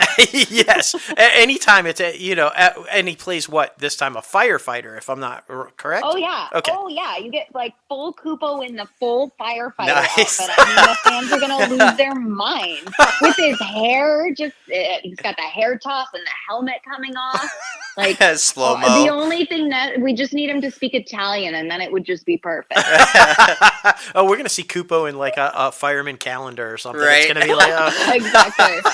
That's what we need. We need a Hallmark calendar. Well, that's right. Well, come on, if you're gonna take it, yeah, a Hallmark calendar with Kupo. There you go. And I guess and all your other Jesse Metcalf and like all these guys, women would eat that up. You know they would. Oh my God! I should make this happen. You should make it happen. This is not a thing. Why have they not done this yet? I don't know. And then donate a percentage to charity, and it would all be great. I mean, come on, you guys. You guys in turn though would have to do the female stars as well, because I mean that wouldn't be fair. I just feel like that would. It would be us doing things in like, it's an apron and I'm making gingerbread cookies, right? Like that's. Forget that. I want you in the coveralls with the hammer renovating the kitchen. What are you talking about? You just said you were doing home improvement. Sawdust everywhere. We don't want an apron or any kind of like, the woman belongs in the kitchen. We want Autumn with a hammer beating down a cupboard. Like. All right, I'm on it. Yeah, so that'd be great. I am excited because these do work really well. You and Antonio work really well together. You have a really good chemistry, and the idea of coming at it from a different character type this time going into it. Of course, that's what an entrepreneur that isn't sure about herself, or do people know who the real me? You need a firefighter. I mean, that's how you always find your real self, is the firefighter. So they rescued me. Like yeah, exactly. So, and I'm guessing because anybody who follows you or whatever, you post all these great pictures about it, everything, and it was actually cold this time. You didn't have to fake it, right? Yeah, because we shot it in October. It got nice and chilly, and we could see our breath, and we were in our warm, cozy clothes, and I was actually cold, so it was perfect. That's always a good thing. It was fun. I got to work that into one of the scenes, too. I guess I was like, I love seeing my breath. I live in California, right? Like, I never get to see my breath here. I was like, ooh, this is a novelty. So I got to improvise and work that into one of the scenes, which was fun for me. Did you go, ooh, I get to see my breath?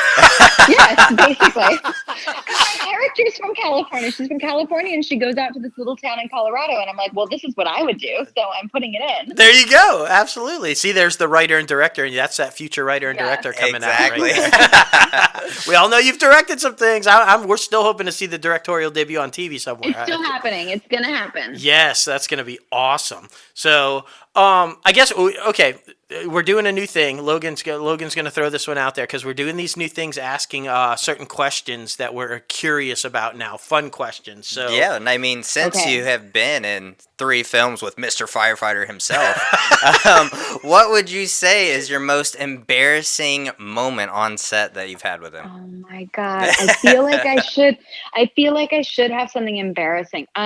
Let me think about it. We have so much fun working together. Honestly, it is such a pleasure to work with him because he's very extroverted. And so he's very, which I'm not really. Like, I know I probably seem like it, but a lot of times when I'm on set, I'm like, it's hard for me to balance my energy all day like that. But he keeps my energy up because he's constantly joking and he has questions and he's interesting and like, we have so much to talk about.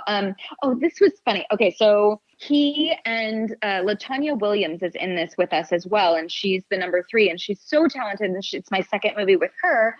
And so the 3 of us, she plays sort of like his kid sister, his firefighter kid sister in this. And so the 3 of us were sitting around, and we were talking about. This is embarrassing. We were talking about Jason Momoa and how hot he is. All right. And he should be in a calendar, right? So. Yeah. And, oh my God, where can I buy that calendar? Oh goodness. And we were talking about his New Zealand Maori heritage and the haka, right? Do you guys know what this is? It's the Maori dance, the haka. It's a very masculine sort of indigenous dance. And it's one of the hottest things I've ever, it's so sexy just watching men do the haka. And so we were joking about this, and Antonio suddenly just, I don't know, Latanya's filming and he suddenly jumps up and starts doing a haka. Oh shit. Right? And so, and like he's trying to win us over, right? And it was this gets kind of serious because it was embarrassing for me. Like we posted it on like Instagram stories, and because it's out of context, you don't necessarily understand what it's coming from, or the fact that we are talking about how much we love this tradition and how beautiful it is. And so that was you had some people go, wait, what is this? Is he making fun of this? And like, what is, because it's out of context. And right. I think that's sort of the challenge with posting things online that I run into right now, that I think a lot of people run into, is just like, you can't always get the full story in there. You can be misunderstood. And I'm such a sensitive person. Like I never want to hurt anybody's feelings. I never want to be, doing anything that feels like it's disrespectful. And so that was like, it's not like a funny story, but it was a little, I was like, oh man, I hope nobody was hurt by this, because that was not the intention. The intention was how beautiful this tradition is and how sexy. Well, now everybody's going to look it up. Yeah, and how sexy. She got all deep for a moment and finished it up with, and sexy. Yeah, and sexy. So, and of course, he just happened to know it. Antonio just happened to know the dance, right? Like, I mean, he probably didn't.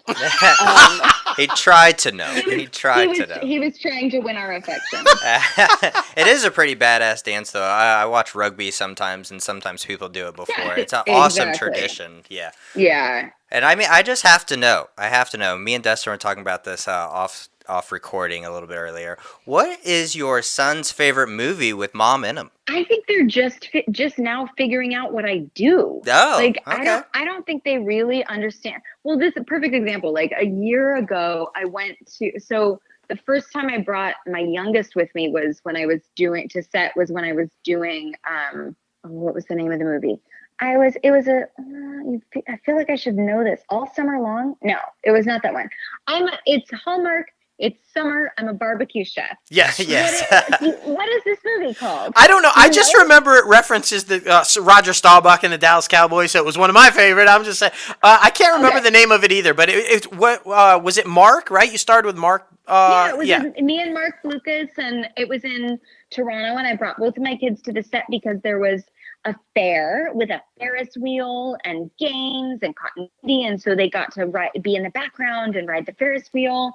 And so that was my youngest son Dash's first time visiting me on set. So I go to a parent-teacher conference, maybe 4 months later after that, and the teacher's like, oh, we're so glad to have you. We hear you're a chef and you work at the fair. That's great. And I'm like, okay, yes. So I don't think he really understands what I do. No. Which is the cutest thing. So I just showed them last night a preview for Glenbrooke Christmas, and they were like, Mommy, you're on, what is this? Like, I haven't really introduced them to this whole world yet. I gotcha. And consulting the Bible, the industry Bible, IMDb, Season for Love. Yes, there you go. Thank you. There you go. Season for Love. That's it. That would make sense because it was barbecue. She was a barbecue chef with the seasoning and everything. Seasoning it. Yeah. I kept thinking Love on the Menu, but that's the other one where like the whole frozen food thing. Yeah. They're all great. They're all great. Exactly. Well, that's awesome. I mean, and they're both very creative and do you see them kind of moving their way in or out? Or, I mean, I know they both have very particular skills. Like Liam Neeson? They do. No, like really. And they're let's hope not those skills. God. Not yet. Yes. I'm raising hitmen. Oh my goodness. Or yeah. But they're both very though. And I like how they're so different. Like you said, one's so extroverted, one's so introverted. Perfect example. So my youngest son just this week has inexplicably gotten super into skateboarding. Oh. I don't know where this came from. I bought him a skateboard 2 years ago. He hasn't touched it. All of a sudden this week is obsessed. It's all he's doing. He's like, I need to go to the skate park. So I take him to the skate park yesterday for the first time. And they start talking with one of the guys that we walk in. They're very chatty, both of them. We walk in only the little one is all padded up. He's got his skateboard. He's ready to rip, right? And then they both start a conversation with one of the older skaters there. And he's like, where's your skateboard, man? To my older one. And my older one's like, oh, it's not really my thing. Building's my thing. He's like, oh, okay. He's very clear about who he is in the world. And I love that about him. He has no problem. He's like, I'm just here to support. Like, no interest in trying this whatsoever. I'll be over here with my Legos. That's great. But I love that, though, the big brother supporting the little brother, even if it isn't, something he's even interested in. So that's awesome. That is awesome. Yeah, they're super, super fun. They really are. Are they excited about Christmas? Yes, and I was so excited. I actually got them to decorate the tree with me this year for the first time ever. Oh, they went through the whole thing? They didn't bail on it halfway through? Or No, they actually stayed. It was the first year. Like every other year, they've been like, you can do it, Mom. We don't care.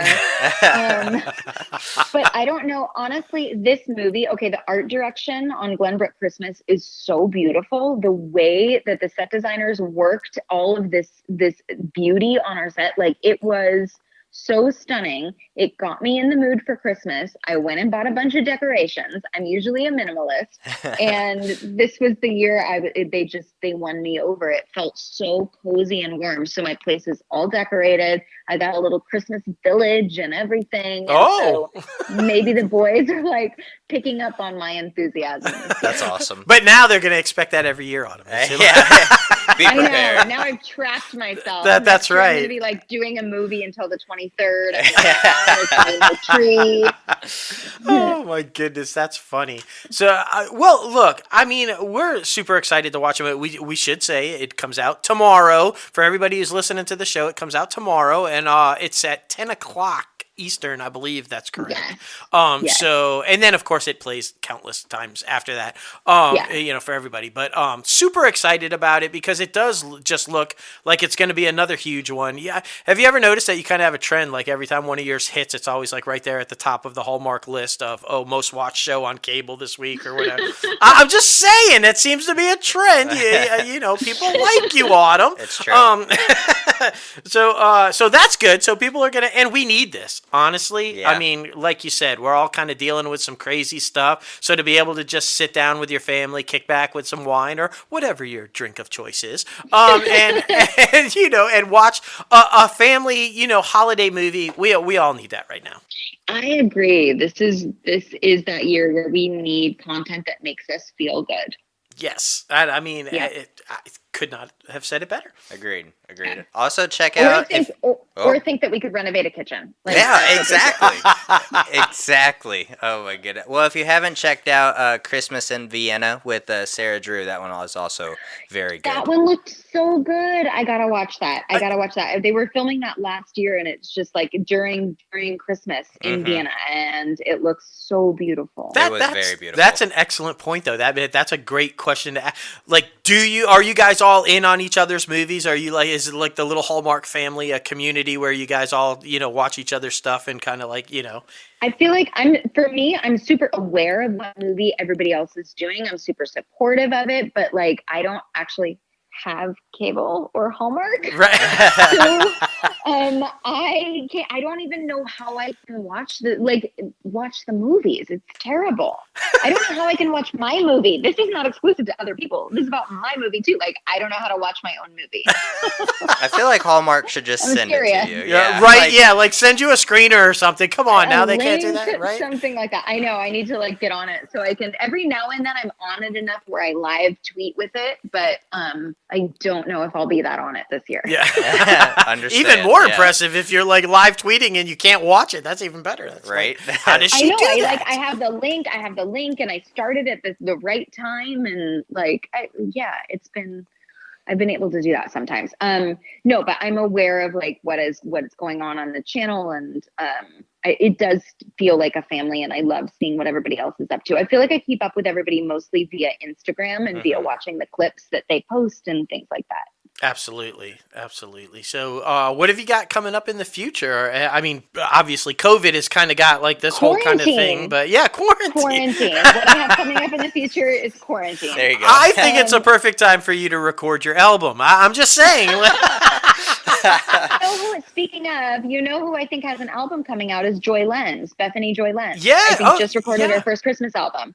That's awesome. Which sounds beautiful. She posted a clip of her behind the scenes, and God, her voice is just so stunning. Well, see, yeah, I agree. She's fantastic. For anybody who doesn't know, I think most recently Pearson. She was on Pearson, but she's in all kinds of stuff and huge Hallmark. And she's fantastic. Bethany's fantastic. But yeah, I'm gonna stay on you. I think you should record. I think anybody who watches anything you sing, you should record. I'm just saying. Next time we have you, maybe that's something I can get on this year. There you go. Next time you're on the show, we're gonna expect a song. All right. She's like, all right, no, not gonna happen. All right, just come back for the book club. We'll be happy. Sure. Maybe it could be books about music. Who knows? Yeah. We'll get the best of both worlds. Listen, thank you so much for coming on the show. We always have a blast with you, and the fans love you. So every time we say you're coming on, they just get excited and super pumped about it. So we thank you so much for doing it, especially during all the stuff that's going on, and just we really appreciate you. Absolutely. Thank you guys so much. And I hope you get to go home and have a glass of wine after this. Always. Or you're at home. You're like you're drinking right now. How did you know? See? It's let's be honest. She's like, listen, she knows. She knows. Dustin, you are drinking that wine. Don't even lie. We bought it before we started. It's fine. It's okay. That was another thing. Everything goes. That's right. Exactly. I felt so bad for you with the thrilling adventure hour when you had water. They were calling you out. I was like, Autumn. I know. It was supposed to be a cocktail type thing, so everybody was supposed to have a drink, and she's like, I've got water. I know. And then everybody was like, are you pregnant? And I was like, yes, just what every single mother wants. Right. Right. Yeah. No, thank you. It was so funny. It's just water. Maybe I just wanted water. But I just wanted water. It's just that thing, though. Like you were talking about, everything is taken out of context. Why can't I just have a glass of water? There must be some devious reason behind it. Well, they're comedians. This is true. Right? This is true. It's oh, my gosh. gosh. The problem. Paget was so funny that night. She just started ripping, God, man. Paget was on it. I think if that link is still available, you guys should post it because that night was super fun. Oh, definitely. You guys, I hope you guys continue to do more of those. So, because it was fun.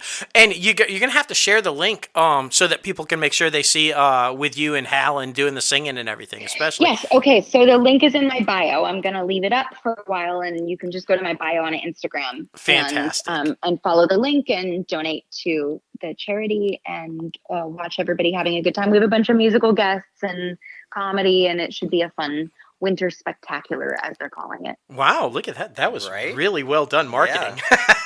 Fun winter spectacular. See, she is a writer. And well, now you brought it up, so tell everybody where they can follow you on Instagram and Twitter if they don't. I don't remember who I am on Twitter because I haven't been on it in a really long time. I don't remember who I am. On Instagram, I'm autumn_Reeser. There you go. There. Easy I think you enough. can just look for my name and find me on there. There you go. There you go. Well, we will make sure everybody follows you because that's what we do. And again, thank you so much for coming on. An open invite, as always, anytime you have anything you want to plug or come on, or just, the book club, whatever, just whenever you want to, just come on in. Thank you. Thank you for having me. I always have a good time chatting with you guys. Oh, well, we appreciate you. Of course. Go back to quarantine and kitchen renovation and, I'm still waiting. We're going to expect those posts, Sadowski says he's going to cook with us. Now you're going to renovate with us. Well, we're going to make this happen. So Sadowski will cook us a meal and you'll build us something and it'll be fantastic. That sounds like a recipe for disaster. That's my next Hallmark movie. Disaster. There you go. That's the next Hallmark movie, Recipe for Disaster. See, it's perfect. Your directorial debut. We'll make it happen. This could be the wine talking already. Who knows? But anyway, we're going to say goodbye now, and we will be in touch soon, and have a great rest of the night and weekend and all that kind of stuff. And happy holidays. Yes, happy holidays. Merry Christmas, happy holidays. Thank you. Right. Bye-bye now. Okay. Bye, guys. Oh, she's always so fun. She is. That story, though, about Jason Momoa. Yeah, that's hilarious. I'm going to get very, very serious. and sexy. And sexy at the same time. Oh, man, it was interesting, though, to hear about, like, you know, I can't even imagine. Like, I know how we are, but can you imagine a dog and 2 kids under 10 at COVID, insane. like, home all day? Whew. God bless. Exactly. Thank you again, the one and only Autumn Reeser, for coming on the show. All right, now it is time for our top 5 segment, man. And this one is pretty damn difficult. We might get a lot of heat for these. I'm sure. Man, oh man. This week, Blame of course, Jason. Brought to you by our podcast producer, Jason. It's going to be top 5 universally loved shows that we don't/didn't like at all. That's right. So be prepared. You loved them. We hated them. We did not.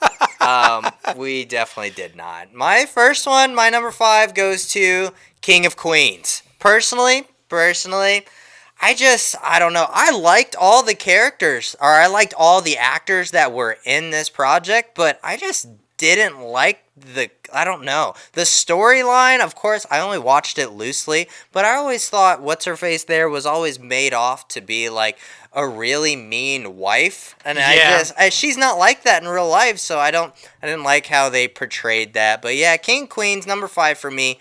Yeah. See, and I was a fan of King of Queens. So there you go. See, we're going to, this is going to be an interesting topic for sure. Exactly. My number 5 was Desperate Housewives. Yeah. That was a huge thing for a while. Huge. Mark Cherry, man, it came flying out of the gates. It was one of ABC's highest rated debut shows and then stayed pretty high in the ratings. I didn't get it. No. And it had a fantastic cast. Don't get me wrong. Young, beautiful women, scantily clad and like in these like crazy predicaments. Sure, I get it. It was like pre-Dancing with the Stars. But I just didn't get it. Terry Hatcher, Felicity Huffman, Eva Longoria. Okay. Even Jesse Metcalf made a little. He was like Eva Longoria's pool boy or something like that. I still didn't get it. Yeah. I don't know. Yeah. I know. I mean, I know you're probably already sending the hate mail, but it's fine. We've got 4 but more I love to go. you, Terry Hatcher, still. I love you. Big fan. Yeah, honestly, like, the more and more we go up to number 1, the more and more you're going to be like, what the fuck? Yeah. So be prepared. My number 4 is a huge classic, I guess to some people, American Horror Story. I never got into American Horror Story, to be honest with you. I watched 3 episodes and was just like, this isn't my cup of tea, man. Like, I don't understand it. I don't understand why people like it. You are so getting hate mail. Yeah, I really am. Yeah. My number 4, The Hills. You know that bullshit show with Lauren Conrad about how real what happens in the hills totally wasn't fucking real. Right. None of it. Like, I just did not understand that show. Like, I don't care. Yeah. I don't care what the fucking people in the hills are doing. That was a weird fucking show. Yeah. That's all I'm saying. The Hills. Like, no sense to me at all. I agree. My number 3. Oh, shit. The Office. I never understood The Office, man. I'm sorry. I never did. I don't like that style of TV show where they interview the fucking cast. And it was really weird, man. Really weird. I love Steve Carell and I love John Krasinski, but I did not understand the huge phenomena of The Office. Like, I don't like when the fucking actors talk to you. And don't even put it in the same lane as Friends, okay? It's not. It's not in the same lane. I tried 3 different times. I just don't like it. I have one on there, an NBC show much similar that I'll probably get hate mail for too. So good luck with you with The Office. Thank you. I've got one too, though. My number 3, Beverly Hills 90210, the original. Yo. It was fucking massive. Everybody and their grandma wanted to look like Jason Priestley and Luke Perry. Everybody had the sideburns and the coiffed hair. I don't understand. And like, dum, and everybody wanted to run around in bikinis and like drive Porsches. And I'm just like, what the fuck is that? Gabrielle Kateris. I don't know. Why is Gabrielle Anwar on my mind tonight? I have no idea. But Gabrielle Kateris was playing a teenager. She was like fucking 40. Yeah. Okay, people? Like, it just saying. No. I never understood the fascination of it. Do we care about rich kids?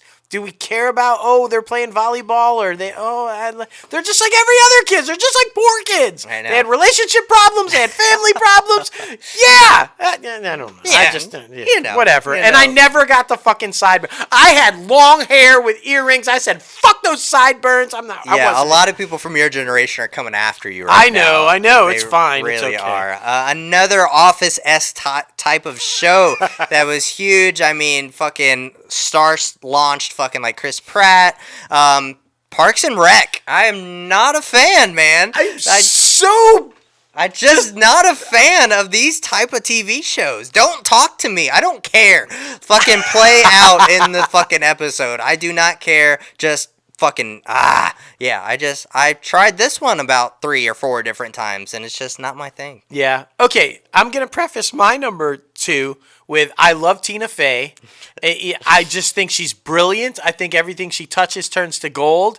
I was not a fan of this one. 30 Rock with Alec Baldwin, the behind the scenes of a variety show or late night show. I didn't like it. I know it was a huge hit. I know it kind of resurged Alec Baldwin's career and like it was all kinds of.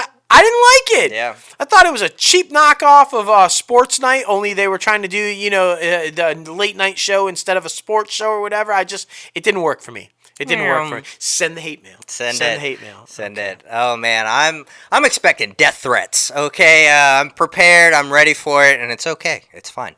My number 1 goes to Breaking Bad. Not a fan of Breaking Bad. He's got to go. He's got to walk off set right now. But I mean, I tried, man. I went 3 seasons deep into this bad boy, and after those 3 seasons, I was like, I don't care to watch another episode. I don't know what it was. I tried. It was boring. I think it was just really fucking boring. I know. I have nothing to say to that. Yeah. It's okay, though, because Bryan Cranston has moved on to Your Honor, which was Showtime's highest-rated debut series. It bumped off the Comey rule. Yeah. There you go. So you're doing fine. You're good, Bryan. You're good. And I loved Breaking Bad. It's fine. Yeah. Okay, my number 1, and I think this show is either you're like me and you fucking hate everything it stands for, or you love it. I don't think there's any in between. In between, yeah. So I'm going with my number 1 show that apparently everybody fucking loves, but I fucking hate, The Jerry Springer Show. Yep. It is the most disastrous train wreck show I've ever seen in my life. Why people watch this, I have no idea. I just never understood the fascination of why this thing became a huge hit. Yeah. Jerry.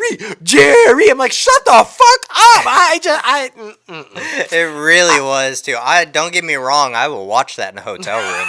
Like, do not get me. Remember, we went on like a little spree where you're like, "What the fuck are we watching right now?" Yes, and it was Jerry Springer. Yeah. Like, why are we watching this? Put on fucking Forensic Files or something. Like, I mean, exactly. That's what you watch in a hotel room is Forensic Files. God damn it, not Jerry Springer. I know. Like, and then they did the spin-off with like the bodyguard guy. Yeah, like what? It was so weird. You know Jerry Springer fans are like adamant, so they're coming at us. They're like, well, whatever. Exactly. I don't care. Daytime television. I just man. like no. So funny. Well, that's our top 5 segment. Let us know what your top 5 universally loved. Yeah, exactly. Let us know your top 5 universally loved shows that you did not like / do not like right now. That's right. Man, it's freaking hilarious to get to. I mean, those fucking things. Man, it's great. Going over to the box office recap. Croods is still number 1. It came in with 4.4 million. Half Brothers came in at number 2 with 720,000. And then Freaky, that one with Vince Vaughn, came in at number 3 with 460. And Catherine Newton. Yeah. The new MCU. Yeah, exactly. All My Life came in at number 4. And then The War with Grandpa, Bobby, still fucking like... Bobby hanging on. He's number 5 this week, but he's hanging on. Exactly. Been there for like 14 years. It's like fantastic. It's crazy, man. New movies coming out in a theater maybe near you. Monsters of Men, A Life After the Navigator, Let Them All Talk, Wild Mountain Theme, and... Time. Yeah, it looked like Theme. And then the very excellent Mr. Dundee. Yeah, is this a Crocodile Dundee thing? Because he died like a long time ago. How are we doing this? How are we doing this? I mean, they're bringing James Dean back for a war movie. I mean, are we bringing back Crocodile Dundee? Why? Like, why? Now that's a knife. Like, we have fucking Hugh Jackman now. We don't need Crocodile Dundee. We have Chris Hemsworth. We have plenty of people from fucking Australia. We do not need Crocodile Dundee. That's all I'm saying. Woo! Movies you can still go Wolvie's see. claws beat Crocodile's knife any day of the fucking week, man. I agree. Movies you could possibly go see if your movie theaters are open. Elf, Come Play, Let Him Go, Honest Thief, and Die Hard, which is a Christmas movie. I believe it's a Christmas movie. That's funny. So funny. Liam Neeson movie after the joke with... She's raising assassins. She is. Be prepared, guys. Be prepared. And now going over to the IMDb Pro Top Trending segment. You guys know we love this app. It's absolutely badass. I mean, all the latest and greatest breaking news that goes down in Hollywood with the entertainment industry is on this app. It's all in one place. It's nice, concise. The top stories are at the top, and you can track your favorite stars. You can look us up as well and see what projects we're doing right now. It's totally true. And you saw how easy, in our interview, it was demonstrated how easy it is to use. Look how quick you found the name of the movie. Like, just boom, right there, at your fingertips. Exactly. Interesting enough, I believe that Christopher Nolan's shit-talking to Warner Brothers, or Warner Media, and HBO Max got this movie back to the number one trending spot. The number one trending movie is Tenet. So, yeah, by surprise. I'll be surprised, honestly, if this one pops up on HBO Max, since he was like, this is the worst streaming service ever. Yeah, me too. And I would not be surprised at all if this is the end of their relationship. I agree. I think this is going to end badly for them. I agree. And then good news on the flip side of that Warner Media bullshit, Disney, woohoo! The Mandalorian is the top TV show. Yes. Makes total sense. Agreed. I mean, you were disappointed, though. Like this week, for anybody who didn't see spoilers, no Grogu. No Grogu. Oh, remember they took him? Well, no. It's a badass episode. Mando's in new armor, and you get to see Mando's face kind of a lot. Do they explain what happened to the jetpack? Because he just left that fucking planet without the jetpack. They don't. I don't. He put that shit down, remember? Yeah. And then, forgot. Nope. Just forgot it. Damn it. Oh, my goodness. And the top trending star is Elliot Page, by no surprise, with his news coming out last week. So that makes sense. And I mean, super excited because Umbrella Academy is doing huge on Netflix right now. So it makes sense. It totally makes sense. Exactly. Well, thank you guys for getting crazy with us on episode 142 of Inside the Crazy Ant Farm. Absolutely crazy, man. Freaking gotta thank our guest one more time, Autumn Reeser, for coming on the show and doing this amazing thing. I always love talking to her. That's right, me too. She's a sweetheart and just the nicest person ever. And I'm already sketching the kitchen renovation plans. Yeah, exactly. And charting her album. Like we're gonna make it happen. Yeah. All kidding aside, guys, if you didn't hear the song that she sang the other night, the link's in her bio. Check that shit out. It's fantastic. Yes, and of course you can follow her on social media. She uses Instagram the most. Barely ever gets on Twitter. That's right. And of course you can follow us on social media. The company is at Crazy Ant Media, and the podcast is at ItCaf Podcast on Twitter and Instagram. All those social media fantastic places. And you guys know you can follow us both personally. Myself, JLo Fantastic, and Crazy Ant Guy 1970. That's right. And you guys know you can listen to this podcast and subscribe to this podcast anywhere you can find your podcast. Anchor, Apple Podcasts, Spotify, Google Play Music, iHeartRadio, Podbean, Stitcher, and so many more. We're literally on everything. We are. And of course, if you're watching the YouTube video, thank you so much. Be sure to hit that like button for us, subscribe, and ring that bell for all the latest and greatest notifications about our next videos that we have coming out. I've got 2 weeks left to try to get Anita. Yeah. 2 weeks. You can do it. I got to do it. I want to end the year with fucking Anita Bell going, boo! Yeah, that'd be great. Yeah, it would be good. It's so good.